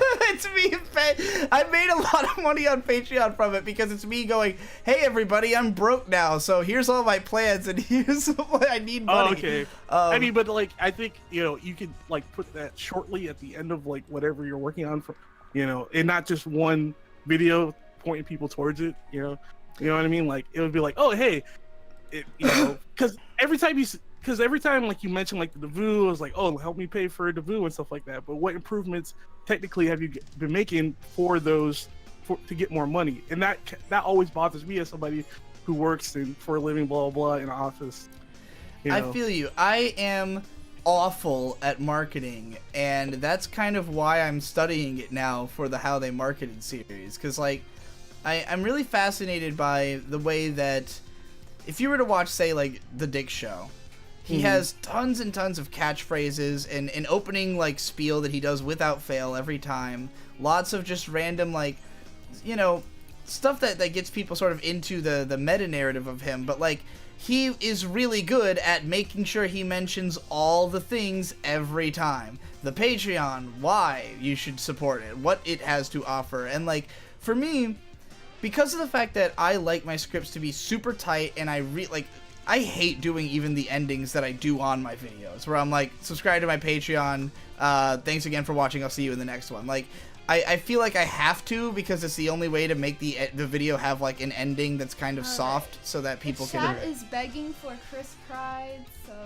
All right. I guess you're getting replaced. That was it. Shout out to my boy Econ. You know, hey, yeah, you know all the Atlanta boys, Jimmy, all those guys. That's me. Hey. Yeah. Shout out to Econ and Jimmy. Econ's coming up to my house next weekend, I think, because Ben's bringing Ben Saint up to Boston. You're on. Yo, what is up? Can you hear me? Yeah, I can hear you. Okay, yeah, I was on my laptop, so I don't know what happened before. My mic wasn't functioning, so I was like, what the hell is going on? Well, you're good now. How's it going, though? I am doing fucking great. What do you want to argue about? Alright, so there's at least 3 things, whether you agree on them or not. There's 3 things I want to discuss. Okay. One of them being, I know you made a video about it, and I know you just said it like about 20 minutes ago. If you made a video on it, to go back to the video to see whatever you said. Uh-huh. The thing is, I just finished watching the anime, and I don't want to watch the movie. Well, I haven't watched the movies yet, and I don't want to watch the video yet because if it spoils more of the stuff. Okay, which anime are you talking about? See, this one you're gonna like, Evangelion. Uh-huh. So the thing is, do you agree or not whether this anime is a full, like, I understand it is considered mecha, but do you believe it's a full-on mecha? I would say because so, a lot yes. of friends are, because a lot, okay, see, the thing is, a lot of friends are saying yes, and I know I looked up online, there's some people who have said the same things as what I'm saying, where I do agree, yes, it is a mecha, but I don't feel like it's a full-on mecha. The reason being is because, of course, you've seen the anime, and I know it's one of your favorites. Uh-huh. And the thing is, it's because the Evas weren't even full-on robots. They were just controlled by Nerve. Okay, but So it wasn't- Mazinger Z is literally Zeus. If I remember correctly. Like, Mazinger Z, the OG piloted robot, like, is Zeus. I don't know, chat correct me on that. Like, can chat please confirm, if you know anything, is Mazinger Zeus? Because I think that is the case, at least in Shin Mazinger. But, like, you know, a lot of the times there's some kind of greater, like... I mean, like, the Nirvash in Eureka 7 is technically alive. It's not technically just a robot. Hero Man is, like, alive. Bmo? What the fuck is the goddamn big... Anyway, I think, I don't think that's a good argument for it not being a mecha show. What do you think? Because, I don't know, because I feel like, because that's just the only thing. They're bioengineered. Yeah. That's why I don't consider the Evas I mean, mechas, because I have friends who say, oh, I don't want to watch Evangelion because I don't like mechas. Alright, And well... so since it's a mecha, they don't want to get into it. Let me clarify something, and I think there's a difference in the way that, like, the word mecha is perceived in the West and East. And, like, in a lot of, like, anime People or just... are saying Z Mazinger is Zeus in the chat. Yeah, okay, I thought so. Like, in Japan, like, they will refer to things as mecha that aren't even necessarily giant robots. It's just, like, big mechanical things. And so I understand simultaneously, like, why Ava wouldn't be one, but at the same time, like, it is a big robot. Like, it's man-made, and at it's... the same time, the armor is just the armor controlling the, Yeah. you know, the Eva itself, so it's not necessarily a full-on robot. At the same time, even though the human is inside it operating it, I just feel like the Eva there's... still has a mind of its own. I feel as though there are enough mecha series where I could say something similar about them that I think to disclude Ava would call into question a lot of other mech shows. Like, I think it would call into question, again, Mazinger Z, who is literally Zeus, and, I mean, that's, like, the classic mech show, so you can't say that's not mecha. Yeah. And, like, even sometimes, like, androids are considered mecha, or, like, you know, cyborgs can be considered to have mecha parts, or, like, you can have a mecha arm on a person. Like, you know, if you play... I don't remember if this is true, but I believe in Evolution Worlds, people had, like, mechanical arms that they called mecha. I could be remembering that wrong. So I just think it's a more broad term that I think is allowed to apply to Ava, and since Ava, like, in terms of its presentation, it pays homage to, like, the entire history of mecha anime. So, like, it clearly is trying to be in that genre, whether it, you know, whether you want to say the robot's a robot or not. And one more thing, because I already see, like, the chat saying next, I just want to state, I want to change the topic, so before anything else. So, the next thing, do you think when it comes to reboots with cartoons, do you okay, when you automatically see a reboot, so say like Teen Titans Go, do you automatically assume whether or not you're going to like it because it's no? Okay, basically no. The answer to the question is no. I never automatically assume anything about a show before I watch it. Yeah, that's what I'm saying, because a lot of people hate something because it's a reboot, like say Thundercats. Yeah. Oh, how it got rebooted, and now everybody's riling up. For what it's worth, hate I the think show people without are it upset even with being that out. because it looks like shit. I mean, Thundercats got rebooted like 5 years ago, and nobody watched it. But let's be honest, nobody, at least more than half of us, the ones that are complaining, has never seen Thundercats.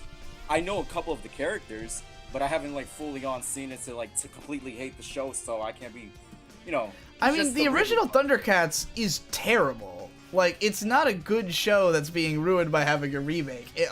At least from my memory of childhood, it was fucking awful. So, if anything, I would think the remake, de facto, probably will be better.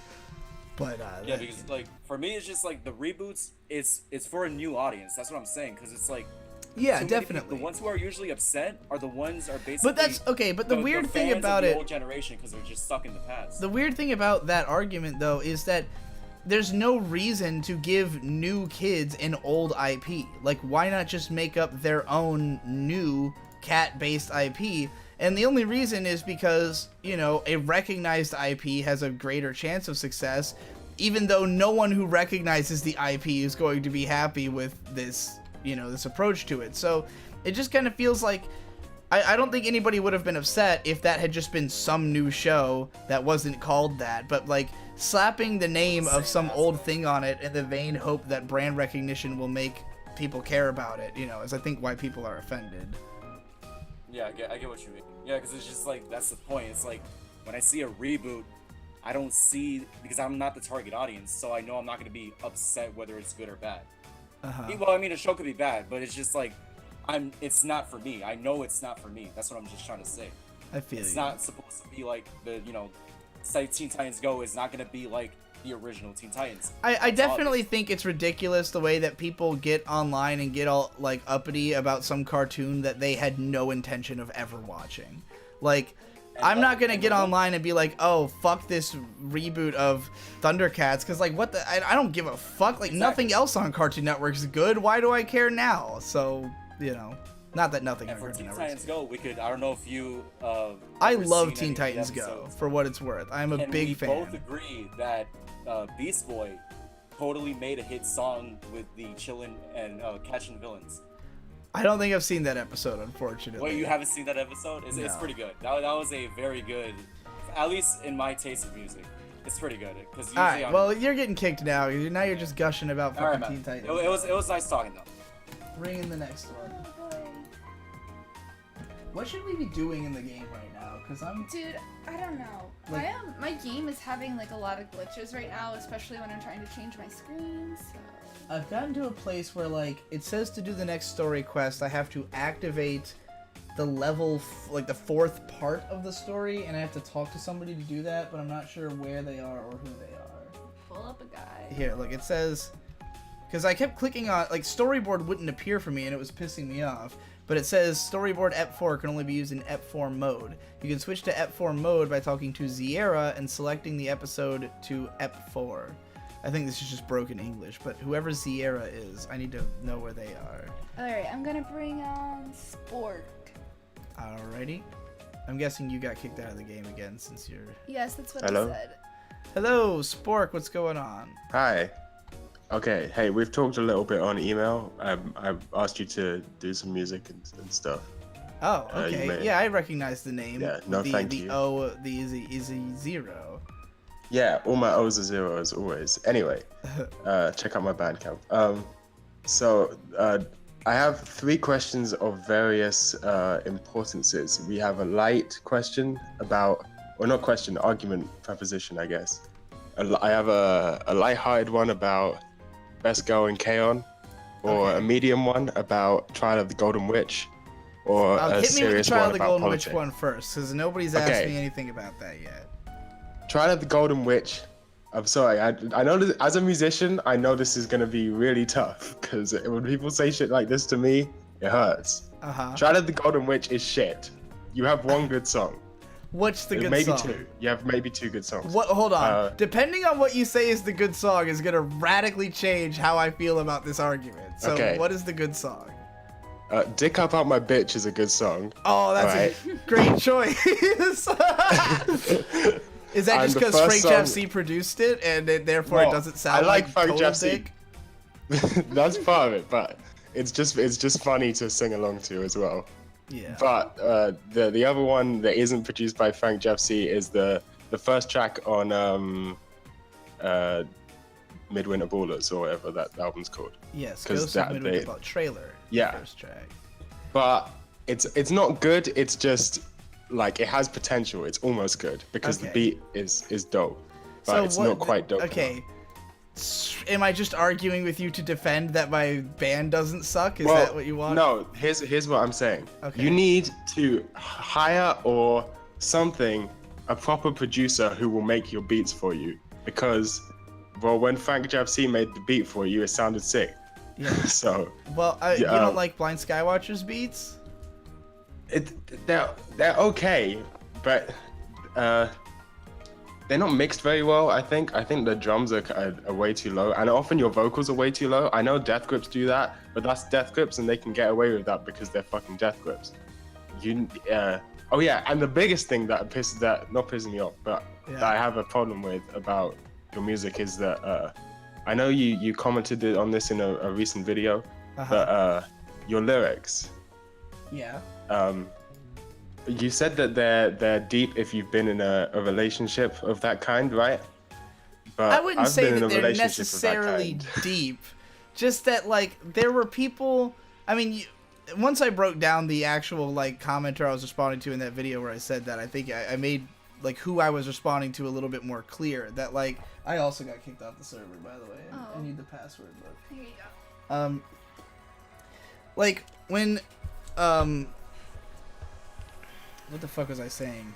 Yeah, I was responding to this guy who was literally commented something like, I'm 14 and I think I'll never be able to have sex and it pisses me off to see you with your girlfriend. And I was just like when someone like that is telling me, oh, your lyrics are not as deep as they used to be and I miss the old Digi, I'm just like, I don't think you even knew what was deep about the old lyrics or what is interesting about these ones, you know?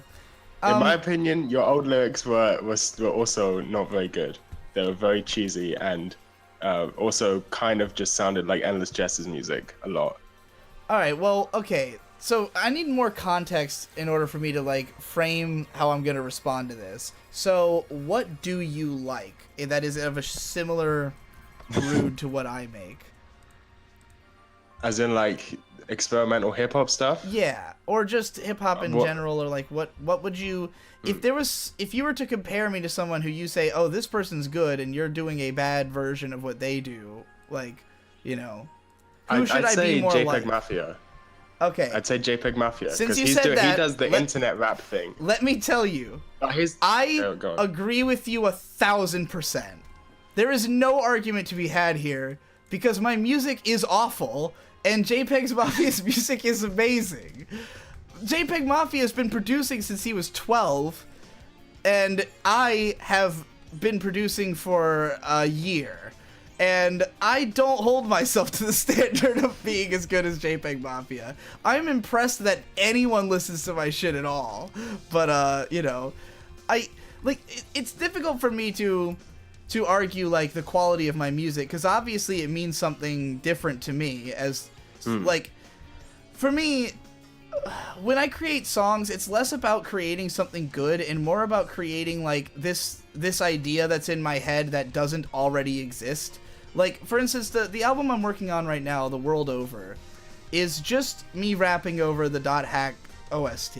Yeah, I've been listening to it on SoundCloud. Yeah, and I love doing it because I really love I already am a huge fan of the .hack OST. I love hearing raps over just things that don't seem like they're meant to be rapped over, but somehow they can be. A very Bus Driver-esque, early Bus Driver when he was just rapping over fucking whatever whatever the Yeah, fuck yeah, he would yeah. find, you know. And like not even all of that stuff is really appealing. Like I can't even, there's certain Bus Driver albums I don't even really like, but I really appreciate that he's a guy who, you know, picked whatever beat he thought would be fun to rap over and not like, you know, what he thought would people would appreciate, you know.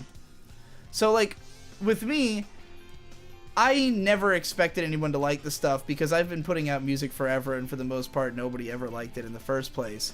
But music got me laid. So she's a I big guess fan, that's fair enough. You know, I have a suggestion or a point maybe, which is that you owe it, in some sense you owe it to yourself, or maybe I don't want to say you owe it to fans because I think I'm a strong proponent that people should make art for their own sake. Mm-hmm. But I think everyone owes it to themselves to make the best possible art they can make, and half-assing any sort of art, it feels like it should be something shameful, you know. I think not that I'm telling other people how to do what they want to do, although I kind of am, but well, here's the thing. I do think you have potential and you are passionate.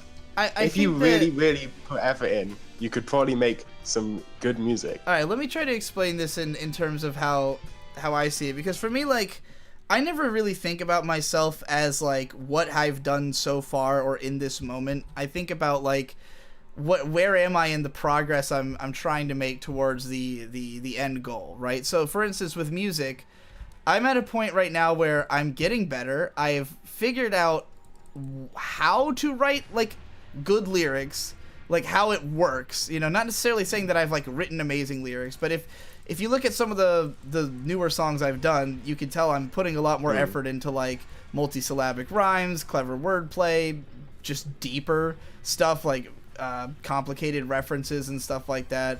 So like, you know, and a lot of that's just from like studying Denzel Curry's raps and like being like, wow, there's a lot of depth you can put into this in subtle ways without even making it, without even necessarily being like ultra lyrical, but like just by calling, you know, making reference to things that cause you to think in a way.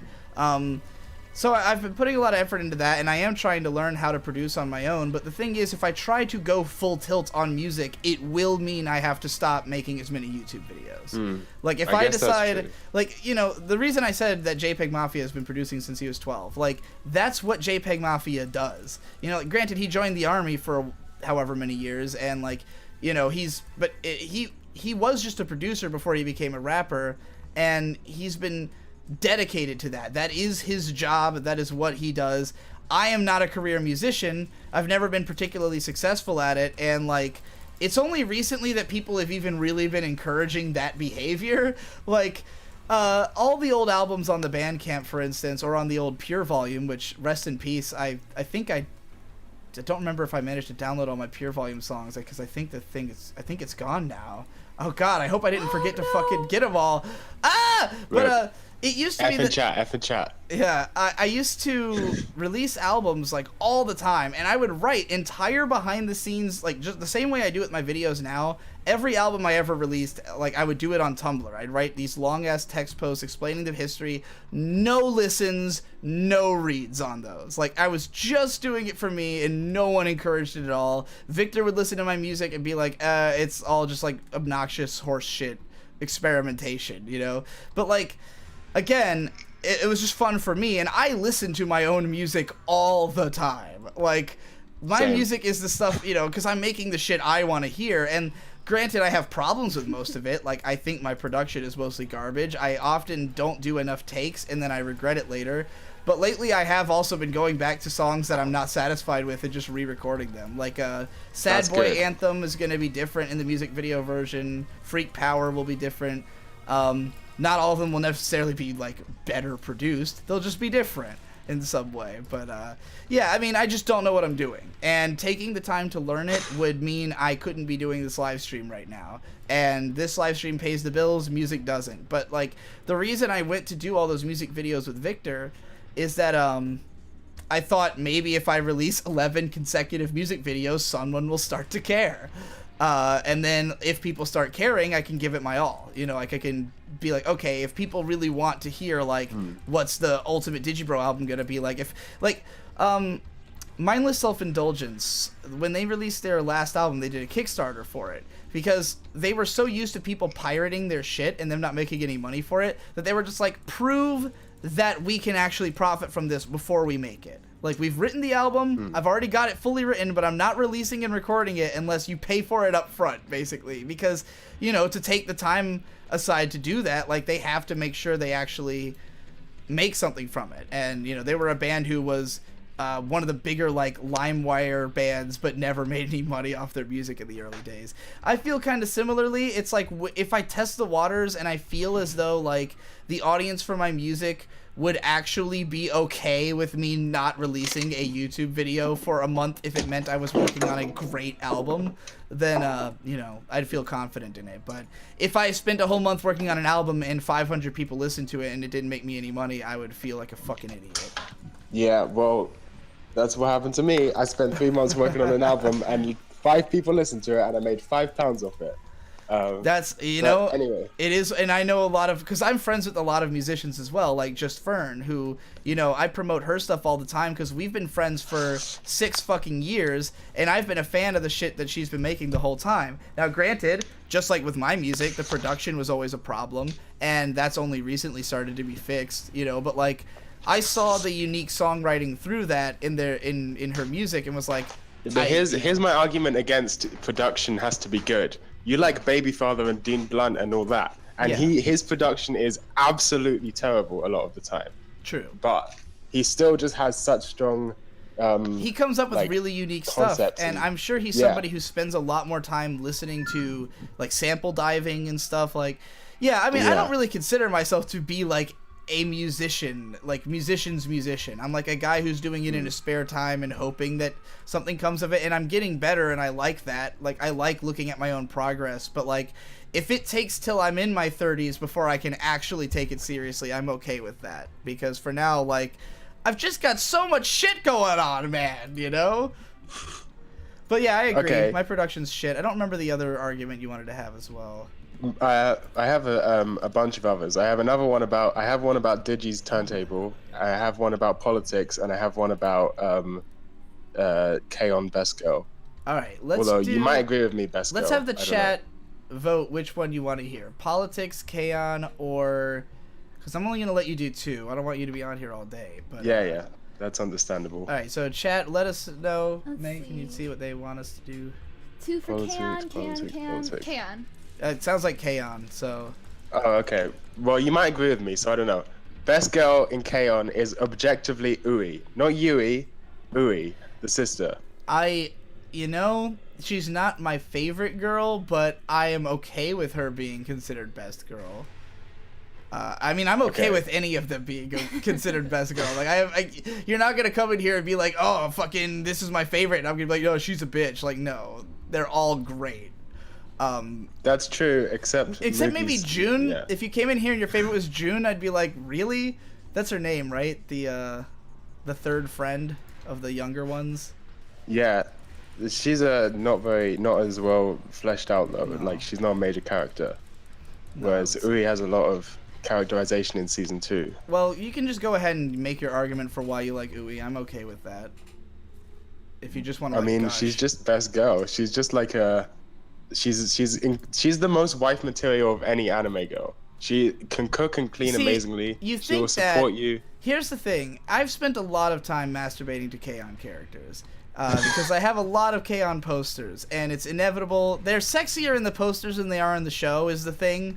Like, they're not really sexually attractive in the show that much, but like, on the posters, they are. So I've got all these posters, and, you know, when you think about Ui, she would never love you. She only loves Yui. She's obsessed with her sister, and see, this is the thing. If I think about me personally, any anime girl in the world is never gonna love me. Like, I mean, this is getting a bit personal, but I think I'm pretty. I'm not the sort of person that the stereotypical cute girl, moe girl archetype is attracted to. I don't know if that's true. You seem You seem like a charismatic enough speaker. You're passionate about music. Well, that's just because I'm drunk right now. Anyone, all you need to have is passion and mild charisma, and you're good. And it sounds like you've got those things. So I'm sure Moe girls would fucking be all over your shit. Okay. People are saying in chat there's not an argument. There is not an argument at all. All right, well, I'll let you do one more since that did not eventuate into anything.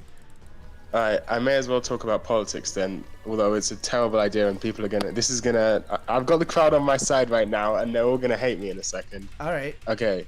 The state, that is government, nation, the whole concept of the state was a terrible idea and should be gotten rid of.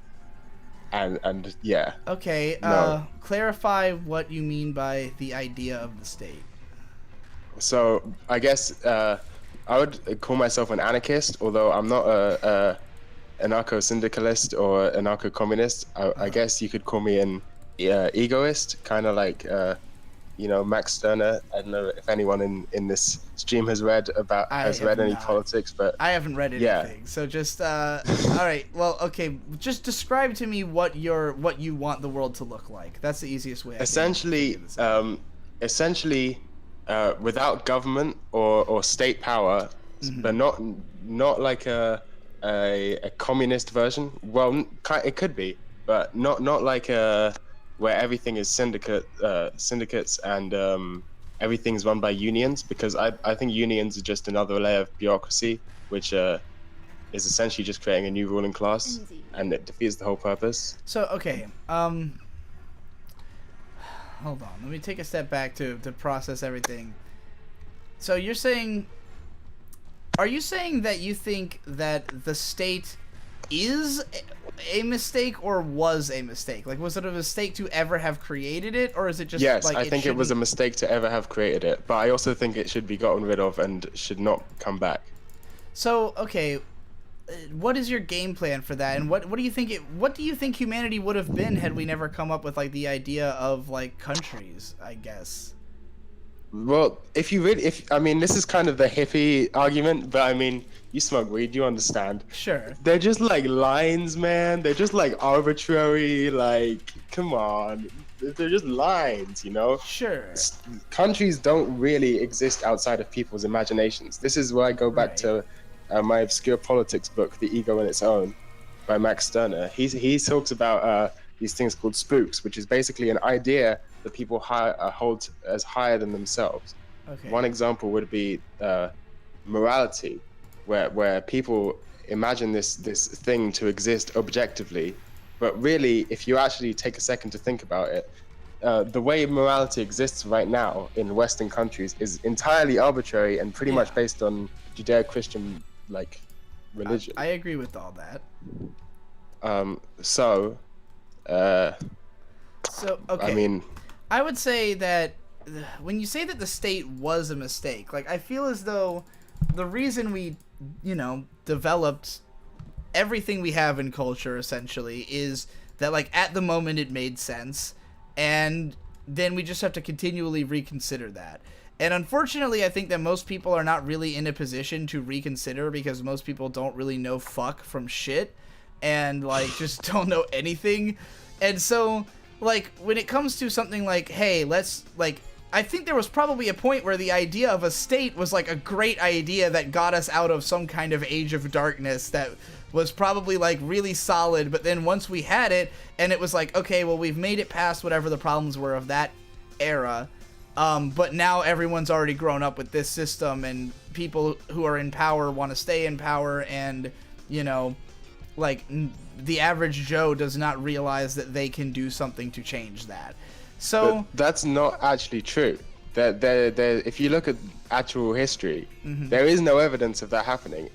Rather than creating a state to help the people, it's rather someone wants power and uses force, because if we think, this is again goes back to morality not really existing, that we think of violence as bad, but in reality it's just the state has a monopoly on violence. Police are allowed to beat you up pretty much without any sort of repercussion. Maybe not, maybe sometimes they might get in trouble if it gets caught on video, but they can chain you up legally and send you to a little box, and then they lock you in a box for years, you know, for doing something that might be completely arbitrary, like smoking weed or something, right? So I don't think you. I mean, but to say that just means that like government is bad is kind of throwing out the baby with the bathwater.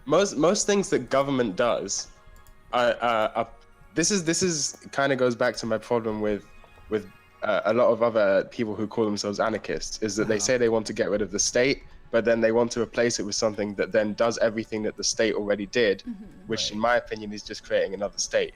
Yeah. So we don't really a lot of things, which this gets into really edgy territory right now. So civilization or society is also one of these quote unquote spooks that Stirner talks about. We say there's the meme, you know, we live in a society, Joker face, whatever. But in reality, it's not a tangible object. It's not even anything that exists outside of people's minds. It's just like, it's just enforced by this state entity. So without it, saying society would collapse, that might be true, but society never really existed in the first place. It's just a group of people in a place that's close to each other. Yeah, I see what you're saying.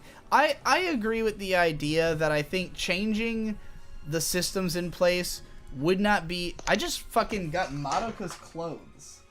I just went to my room and there was a box, and I opened the box and I got Madoka's clothes. Sick. Except I don't have space in my inventory, so I think it was put in my box.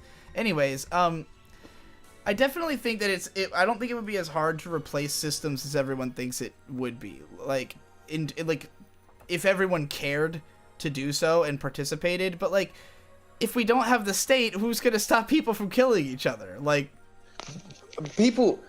Well, this is where I side with libertarians. You can just have a gun. Who's gonna kill you? You just shoot a guy them. with a bigger gun. Well, that's true.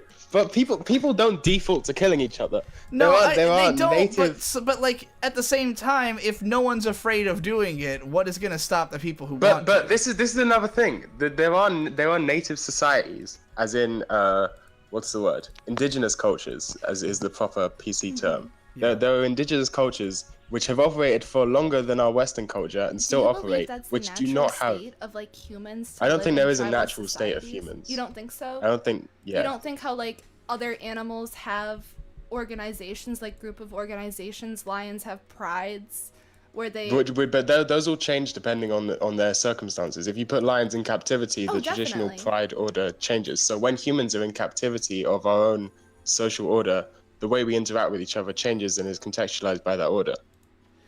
Yeah, but don't you think it's strange that every single early society was like a tribe? You have the Native Americans, you have the Aborigines, you have African tribes, you have. But they all operated very differently. They did operate differently. Like so if you look at Native American a tribe tribes, is just a name for a group of people, right? It's not necessarily definitely, but a way of operating society. But he's saying that it's not necessarily a state, though. Like, it is though. There is a leader in a tribe. All organizations. There's not the traditional. A lot of traditional Native American tribes, although they have someone called a chief, but the chief doesn't. Although we assume. They have a council. If you look at the Iroquois, they have a council, yeah, that's true. which is a state. That is true. They do some have a council. And a council is not necessarily a state either, because it can be horizontally operated. It is a human, like it's something that humans made. It's not a natural thing. It's but do they enforce laws? Like, do they enforce laws with violence? Yeah, they definitely. They kill people. Okay, so people who is a murderer, they have like a trial. They have to come clean to their society and admit what they did wrong. And if the society doesn't accept them, they will exile them. And that's always been the case in certain, like, I've studied Iroquois tribes. Like, I minored in Native American studies in college for a little bit, so I do know a little bit about Iroquois tribes. And well, for what it's worth, I think that when it comes to the idea of like forming a group, it pretty much is just because it is easier for humans to live in a group than it is to live alone. It is not easy to... Humans can't live alone. How are they supposed to farm? How are you supposed to coordinate farming? I'm not saying live alone. You can live in a group without being united under a centralized government. I agree. Communes exist, for example. I'm sort of getting to that. That like, I don't disagree with your stance that a state is not necessary, but I do think that the only way we could live in a world where there is like no concept of countries, where everyone's just their own individual who does whatever they want, is if like we all had a not only the same but a good and functioning like working understanding of like what would be the best way for like how do I put it? Like if there is no state, no one is there to say like this is what is right and this is what is wrong on the whole. Everyone just has to make up their own minds, right? And as soon as this somebody goes back to morality again. Like as soon as somebody comes up with something that they want you to believe, like they let's say there's someone who's like, oh, I'm just gonna take over this world that is completely independent because like not everyone is educated or happy or like able to function well in this world, so I'm gonna capitalize on that and build a state with those people and fuck over everybody else. And then everybody else goes, well, now we need a state in order to not get fucked by that guy. And like that's why the state exists, you know, is that this is a common argument. I guess it can be related to the tragedy of the commons, right? But if you actually look at the English commons that existed, they were run by just collectives. So they weren't. People thought like the what's it called? The thought experiment goes that people would end up segregating themselves into their own little sections to protect themselves. But in reality, what happened? I mean, I live in England, so I can see this. There's even remains of the commons still around where I live. That people actually worked together to share the place, and the only reason it ended up getting divided up was because the ruling class at the time decided to use force, which they that's the thing. That's what I'm saying, that like at the end of the day someone's going to decide to do that. Like I would love to believe like I'm pure all the way through like just libertarian guy, right? Like all I care about is do whatever the fuck I want as long as I'm not hurting anybody. But like not everyone thinks that way, and as soon as someone realizes that they can take advantage of the fact that the world they are in does not have centralized power that can stop them, they will just become the centralizized power. All you need is a charismatic individual, you know. Imagine if you were from like 2,000 years ago, before the modern concept of a job existed. A lot of people think that we have it better now in terms of time we work than they ever did in the past. 2,000 years ago, the modern concept of a job did exist. You had carpenters. If you look at the Bible, people had specific That's true. roles. Okay, there was jobs, but for example, let's talk. This is not 2,000 years ago. This is like 200 years ago. Russian serfs, right? Russian serfs only worked on average 2 days a week. It was considered to be cruel by them. Like, your master would be cruel if they forced you to work more than 2 days a week. Right. Nowadays, everyone works 5 days a week and never questions it. Most people work, well, some people work more than 5 days a week. Right. 2 jobs or whatever. Most people work more than 5 days a week. Most people work, I guess that's true. Every day. Maybe if they're lucky, they get a day off. Yeah. I don't know. I don't know if it's that. When I worked at Target, I got a day off a week if I was lucky. Yeah, I don't know if that's most people though. I mean, actually, I would say it probably is most people if we're talking globally, for sure. But which is even worse. So most people work maybe 6 or 7 days a week, even, right? In that case, if you took a serf from that time period and took them somehow magically into the modern world, they'd be like, "What the fuck have you done? You have all this crazy technology. Yeah. Well, you could have automated all these jobs, and you've created all these bullshit jobs." Well, what we did was that during the 1900s, there was an industrial revolution, and we needed a fuckload of people to man all these fucking factories, and then we built machines that could do it, and now we don't need all those people anymore, and it's fucking shit.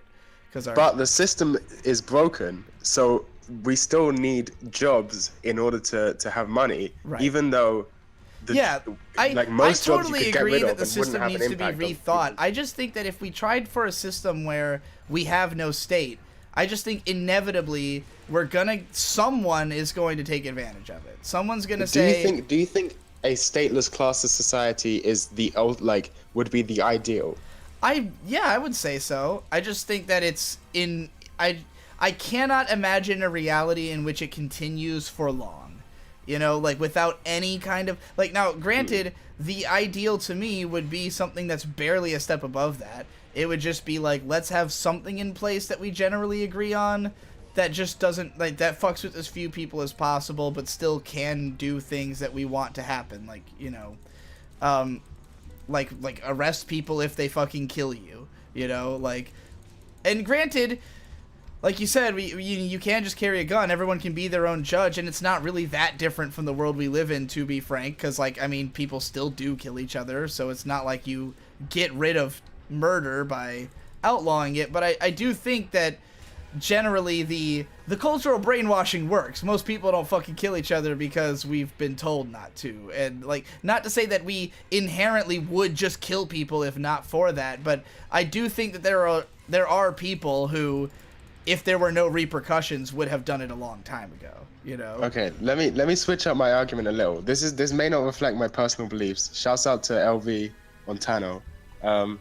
What about if instead of trying to create a new society or edit our current society, we were to go back to a primitive pre-industrial society with minimal technology, and everyone was basically just living off the land, you know? Yeah. Like that sort of style. Would you think that would be a good thing or a bad thing? I think that it would, at this stage, okay. Are we the same people? Like, is it us who are in that society, or is it just a whole? Let's say there's a insurrection tomorrow, and let's say there's a nuclear war tomorrow, and the world is destroyed, and most humans are dead, and the only way to live is to live off the land. Do you think that overall that would be an improvement? Because because there are humanity people is inevitably going to be lost if we don't get off this planet. Everything will be for naught. Okay, So if we don't, this is the thing about getting off the planet, is that I'm gonna be stuck here. You're probably gonna be stuck here. Elon Musk will be fucked off to Mars doing whatever he's doing. Not if we solve Jeff death Bezos before will be I up there. die. Then I get to leave the planet.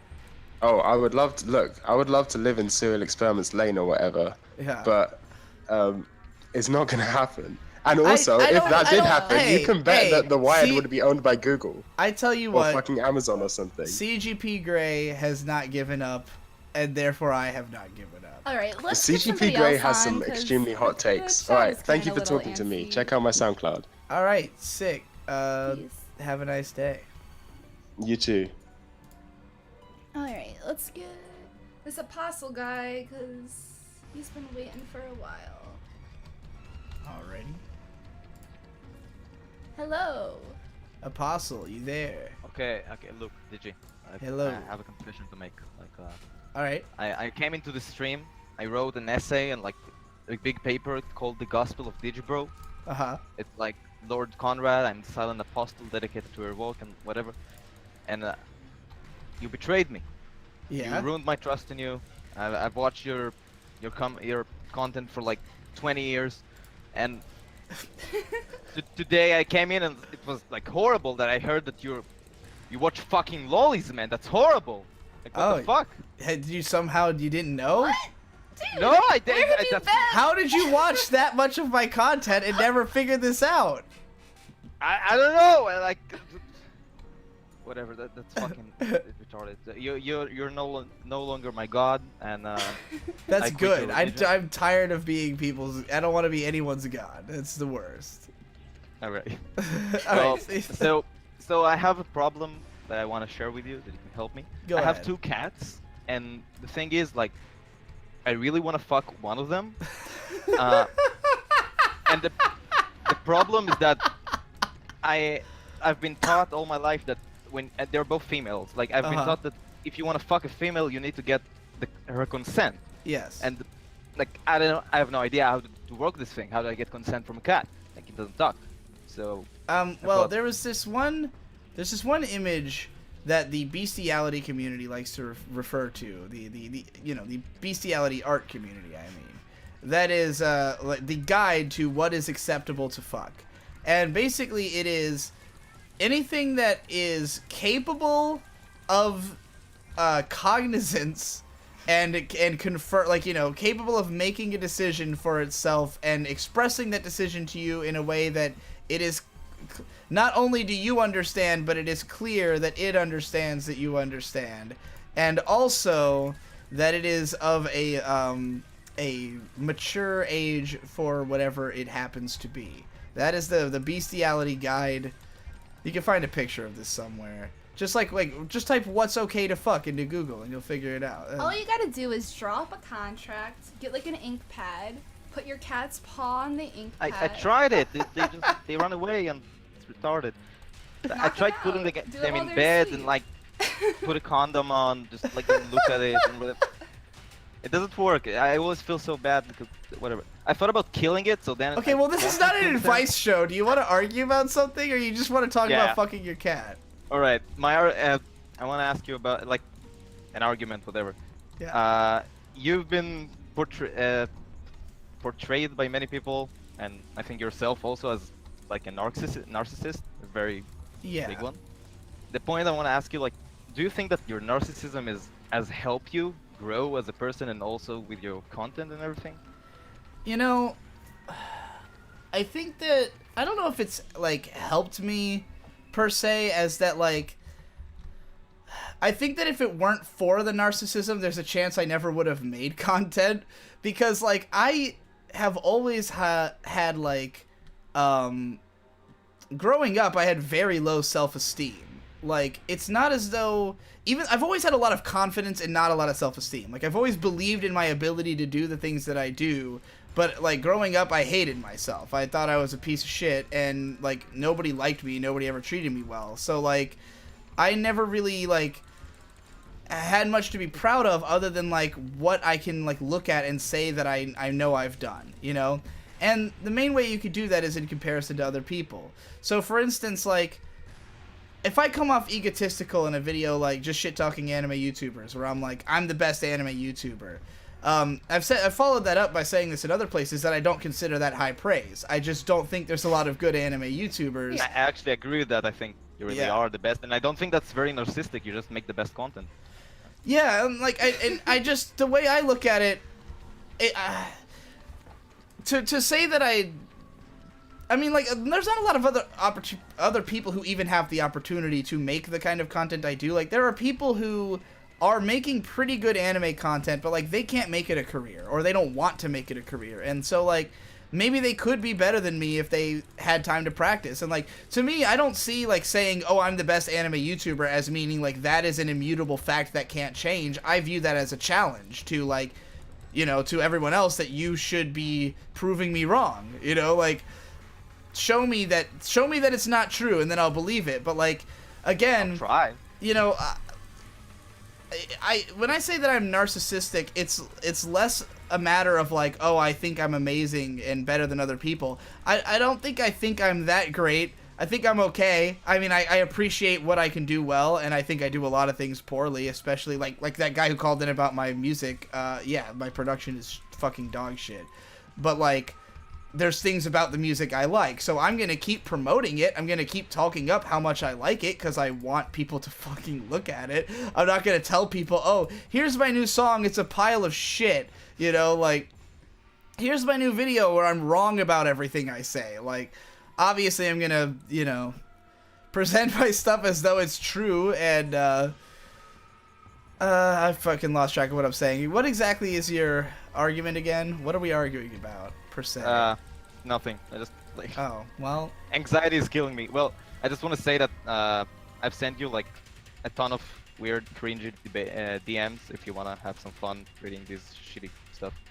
Oh, you're the one who sent me the giant mountain of DMs. Okay. Yeah. Yeah. It's incredibly cringy. It's horrible. I was like on LSD and on drugs every time I said it. I'm glad you brought it up, because yesterday I did acid for the first time. Wow, amazing! Tell me how it was. I'm really interested. Unfortunately, we only did half a tab each, because we just happened upon a tab and we each did half. We didn't get to the point of like hallucinating anything, but we felt pretty fucking strange for most of the day, and it was cool.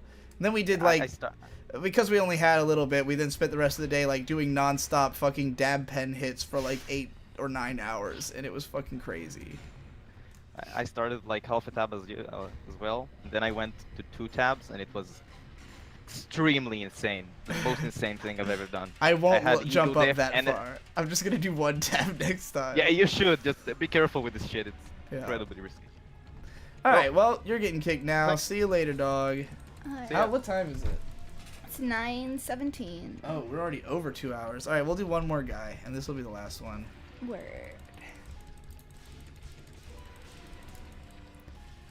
Let's get Leaf Blade. Oh, Leaf Bladey. That'll be good. Yeah. Leaf Bladey's Did had they just leave? Are they had still stuff to here? argue about with me for years. Oh no, I think they literally just left. Oh, well. Throw in the next one then. Let's see. Leaf Bladey's a very big SAO apologist. Oh no. Or I shouldn't even say apologist, just fan. Just outright a big fan. This person's uncomfortably numb, but they just left. Just grab someone random who's I'm in. doing it. Huh? This person's Mr. PHP. Mr. PHP? Yeah. We're in. Hello. PHP, you there? Mr. PHP? Oh, shit. Yo, You yo, hear me? yo. You hear me? Yeah, I can hear you. What's Alright, going you hear on? me? What you want to argue All about? right, we're gonna talk Ollie. All right. Did you say So new Aldi? Ollie or old Ollie? Oliver Francis. Oh, Oliver. Okay, yeah. What about him? All right, new or old? How new? Like his newest released, and Like Infinity Boy? yeah, Infinity Boy and the one that came before. Generally, I really love Chlorine the most. I think his other stuff is good, but it hasn't like. With Chlorine, I felt like there was kind of a story behind it in a way. Like, not even that it's necessarily a concept album. You know, I made my whole video about it, as you've probably seen. I'm assuming since you care Yeah, at of all. But yeah, the stuff he's made since then just hasn't had that like conceptuality to me where I felt like I could connect with something deeper than just the surface of what he was talking about. Granted, some of the songs he's made, that one like weeb rap he did kind of recently was awesome.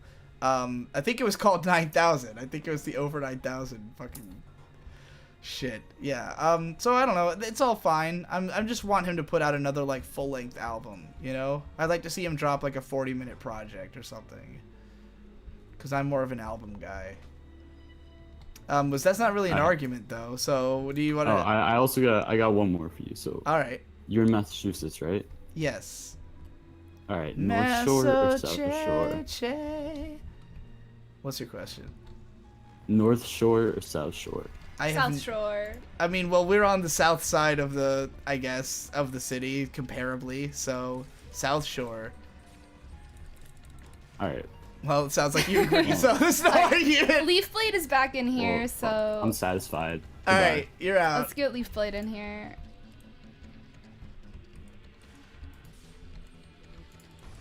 Hey. Hello? Leaf Blade, is that you? Yeah, I'm here. All right, what's going on? What you want to argue about today?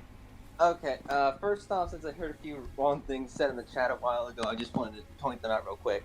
One, horse girls would suck as legs fans because their legs are basically the bones in them. They're just fingers. They're fingers. Their legs are fingers. It would suck. All right, well, what's the next? What do you want to argue about? Okay, for things to argue about, I heard you saying yesterday that there's no good system for morality, and is that true? Like, do you believe that? No good system for morality? What do you mean? Or I thought you said something about. There's no objective system of morality. That's what I might have said. I was gonna say I think there could be a good objective system of morality. All right, what's your idea for that?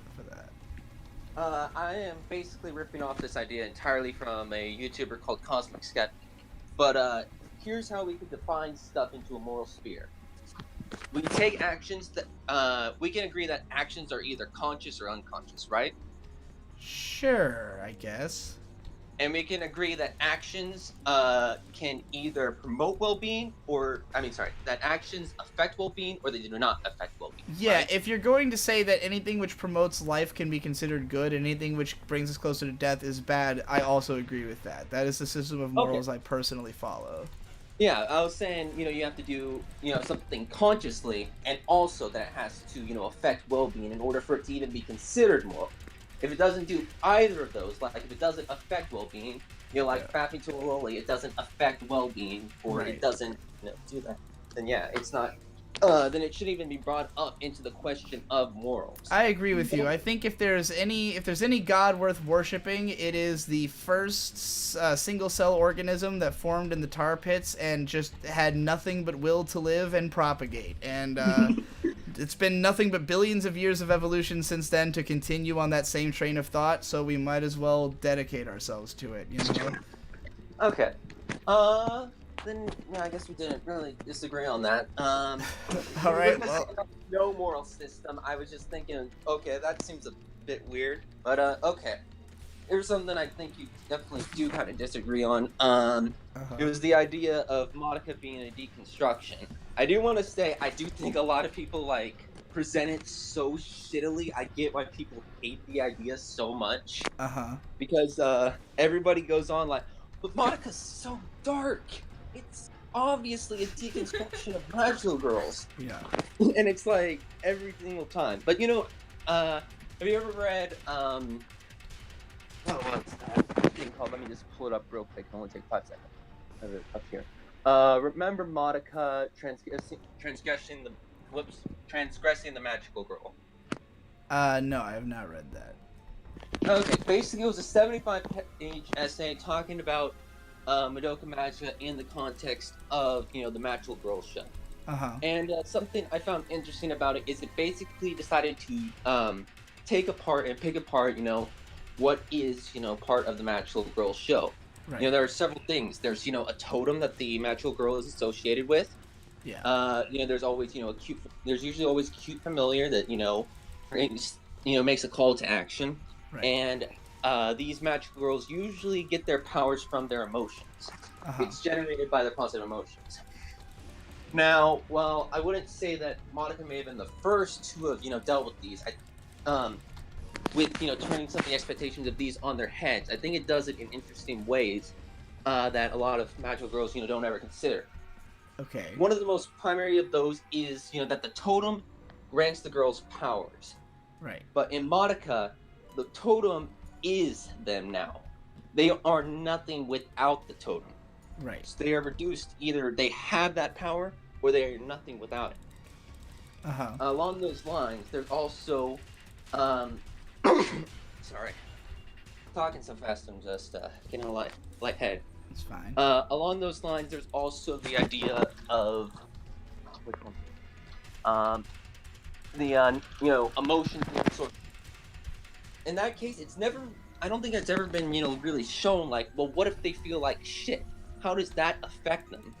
At very most, it, seems to just say, oh, you can't harness your emotions, so your powers are weaker, that kind of stuff. Right. But, if your powers are so intrinsically linked to your emotions, wouldn't you expect, for negative emotions to impact you greatly if they're felt, in such, great volumes?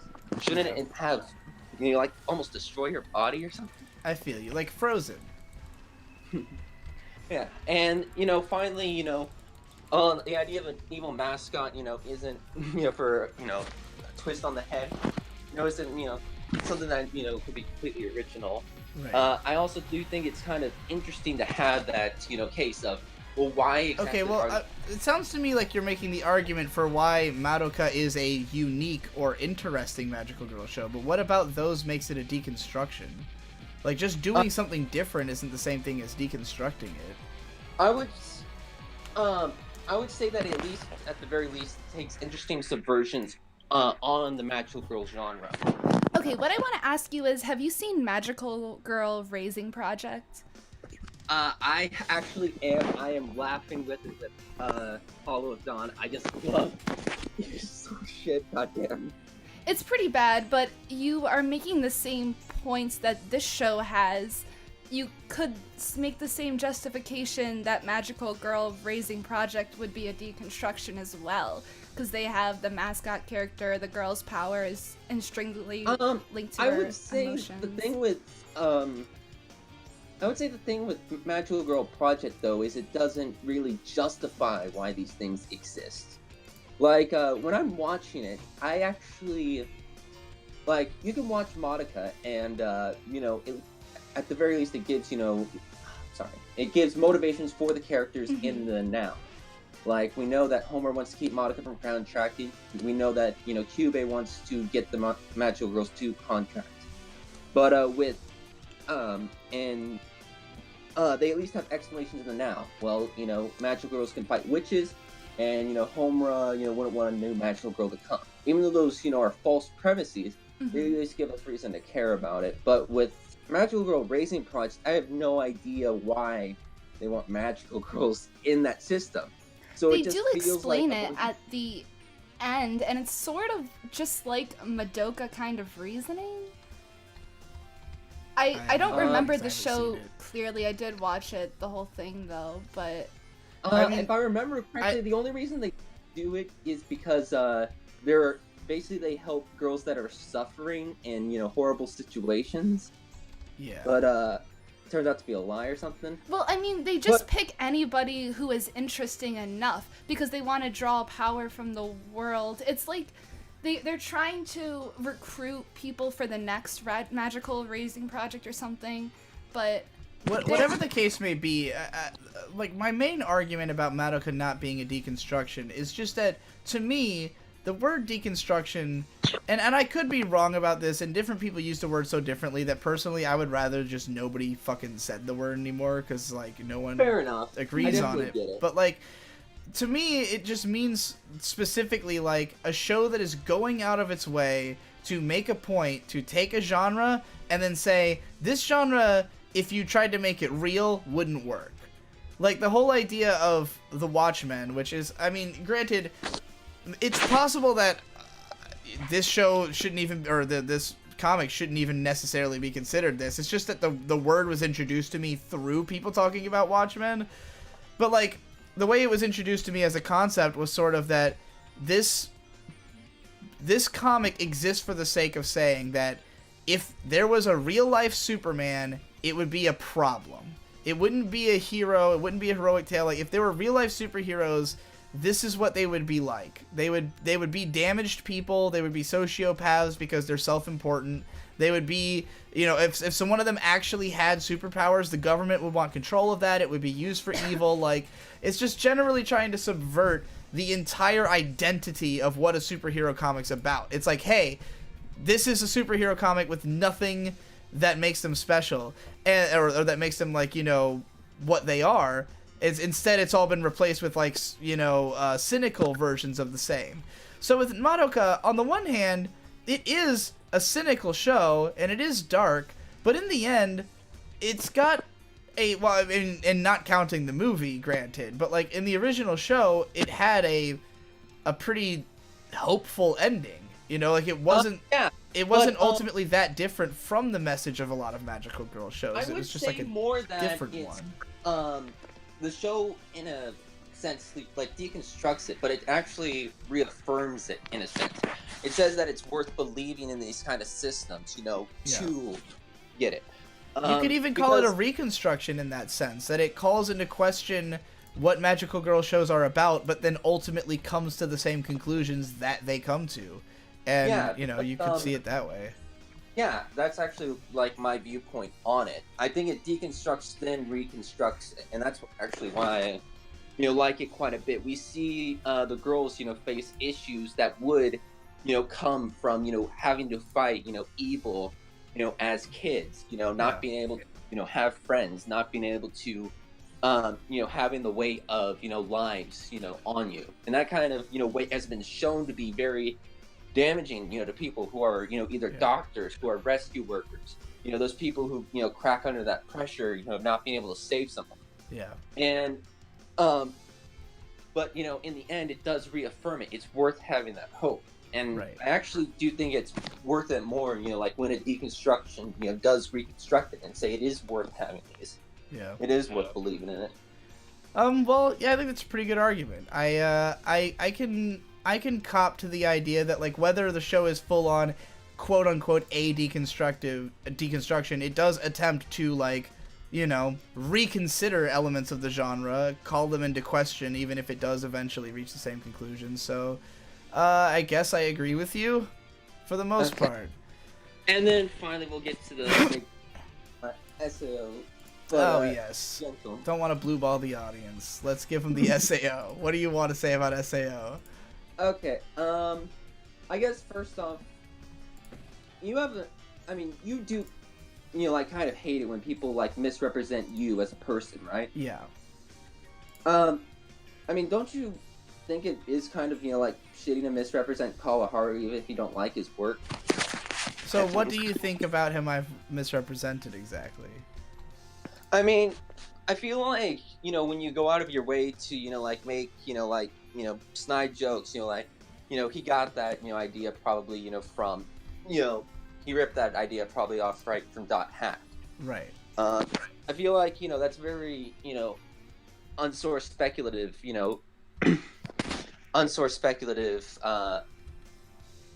information about the guy.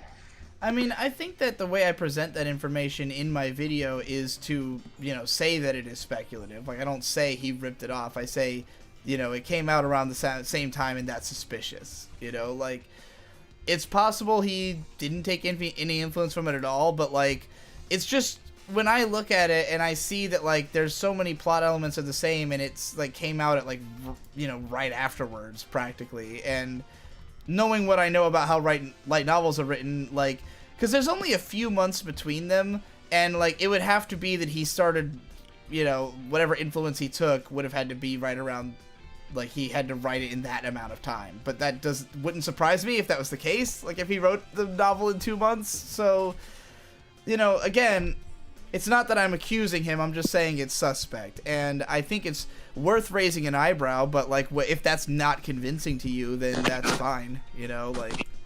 you know, it's like one of those kind of things, you know, like, you know, I see it, you know, kind of like, you know, it's like in a lot of those, you know, accusatory, you know, videos on YouTube creators and that kind of stuff, you know, where, seems very suspect that this came out, you know, right around here. And, you know, I'm not saying anything, but, you know, definitely out there possible. And it's just kind of like, you know, very, you know, I think it'd be kind of like a damning thing to say somebody, you know, stole their entire premise from somebody else. There's, like, a lot more, Well, I have a tendency to think that when you see two things that are very similar, oftentimes there is some relationship. Like, oftentimes, especially in anime, like, most anime takes a lot of influence from other anime. Most of it is kind of a response to whatever's popular in the culture at the moment. And, like, you know, Hacksign, in spite of being, like, a show that's not really remembered that much today, it was a big deal. It was, like, a major franchise they were trying to launch. You know, it's got character designer from Ava working on it and shit like that. So, like, it's just not difficult for me to imagine that he would have taken inspiration from it. Like, not even necessarily that he, like, ripped it off wholesale, because it's obviously not the exact same story, but, like, you know, I take inspiration. Like, I mean, I make videos all the time where I'm like, yeah, I got this idea because Zen Huxtable put out a video yesterday and that made me think about this, you know? Like, maybe just because I do think that way and I embrace making references to things, then, like, you know, to me that's more of a playful jab than, like, a damning accusation, really. You know, I'm okay with people ripping shit up if they do a good job. I just didn't feel like he did, you know? Okay.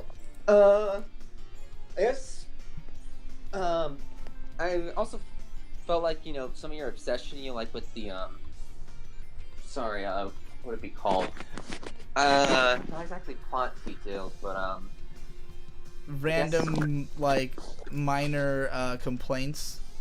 Yeah, you know, it's a cinema sins kind of effect, you know, as people call it. Yeah, know. I mean, for what it's worth, my Sword Art Online videos are old now, and even my Astroscore videos, I think there is too much nitpicking in them. Like, the approach I was taking, especially to the SAO ones, was based on YMS. You know, your movie sucks, your anime sucks, obvious.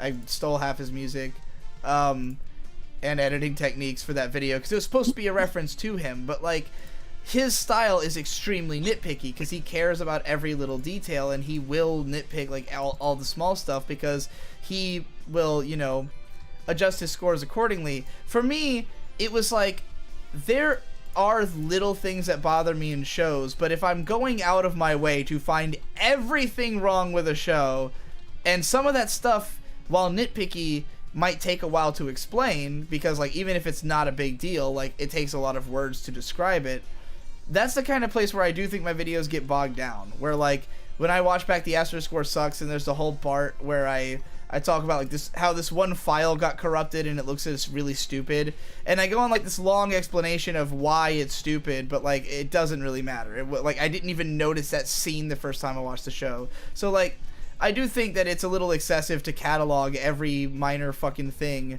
and I probably wouldn't do that if I made it. Yeah, you know, I feel videos like today. there's like an over obsession, like with gotcha moments, like because it's something that you can just point out easily. It's satisfying. It's very satisfying for the audience when you can do something like put a little ding, and like count up. Like that's why CinemaSins has the counter, because it's like you get to watch it ding up, and there's almost a similar like a cookie clicker effect of just the joy of watching numbers tick up and hearing a satisfying sound effect. I guess it's like level grinding. But I was wanting to talk about something like opposed to that, because sometimes these kind of nitpicks can either be flat out wrong, or they kind of simplify something. Like, I'm not sure if you know this, but like there's like a bunch of people always when they see Superman, they'll always go complain about how Superman he goes back in time by reversing the rotation of the Earth. But that's actually not what happens. Wow. What's happening is he's going so fast that he's going faster than light, and he's causing time to reverse. And that's being illustrated by the Earth spinning backwards. Right. Now, you could say that is an issue with the directing. They are not illustrating that clear enough. Right. But nobody ever talks about the directing. They're talking about this is a logical error in the film. Yeah. And I feel like that's kind of, because everyone's more concerned with the logic of the film than, it's communicating that information poorly. Right. And I feel like, do you have an example of me like doing that with the SAO in particular? I did actually have that moment in mind, but when you were complaining about there being a rampant shift in the meta, several years into the game, and then you said people would quit in droves, from that game because of it, right? I would feel like that would actually not really work, because there are examples of tons of games that have constantly shifted metas, where suddenly something that was considered OP could be shit, just next time. Like not exactly a but my specific complaint with that game was that they claim that the building a character was like this unbelievably difficult thing that like you'd have to really like grind away for like months and months, and that people had based all these strategies on the way the game's played, and then they suddenly shook it up and like the strategies were totally different. And granted, I mean, I can agree it's not necessarily a good complaint because of the fact that how do I know if the shakeups were fun or not fun, but like there are games like League of Legends has been like a lot of its fan base is left because the meta became an incomprehensible clusterfuck, so like I guess it just depends on how fair you want to be to the world and like what you see on screen, like you said, it could just be a problem with the directing, that the way the show especially portrays the game just doesn't add up to what they actually are trying to say is happening, I would say really like when I was like reading the light novel, because I read it first, though funnily enough I only read the Phantom Bullet arc because basically there was a reviewer called A Shadow. I watched his review of the light novel and I thought there might not be a season 2, so I guess I'll just read that because it sounds cool. So I read it, and basically what came to me, especially after I saw the character, Pale Rider, is that the guy at the beginning is basically saying, oh yeah, agility characters are dead, this is a new way to go. He's basically high on his own shit, from winning the game, and it's basically discounted, the alternate strategy, an agility build. Even though they both have their own pros and cons. It's ultimately So you're saying that it's possible that while he is bragging about that, he's not actually right. Yeah, it's possible that it could be diverse. It depends more on the player who's playing it. Like Pale Rider ended up finding a very interesting play style that ended up being able to counter people who had better guns. I mean, I honestly could say that if they had so much as put in a scene where after he says that, we cut to some other guy going like, oh, he's full of shit, or that remains to be seen, I might have not made that complaint. And for what it's worth, I mean, the show, well, I think the real reason that line exists, now that I'm actually thinking about it, is to set up for the fact that Kirito is the fastest, so that means he will excel in this game. I was gonna say it's more like he has the fastest reaction time because he's actually a power player. I think he has. He's I can't remember what it's called. Power agility. There we go. Yeah. Well, yeah, I think that's pretty much the end of that argument, I guess, because I don't think we really disagreed in the end. And that's it for this episode, I think, because I'm fucking out of steam and I can't figure out where the hell to go to change my goddamn outfit. I cannot remember where I need to go. Then have a good night. Alright, see you later, dude. And that's it, everybody. I'm ending the stream. I'm leaving the Discord call. Thanks, everyone, for coming out. Bye. Show up next time if you didn't make it this time. We'll definitely get to you, hopefully, eventually.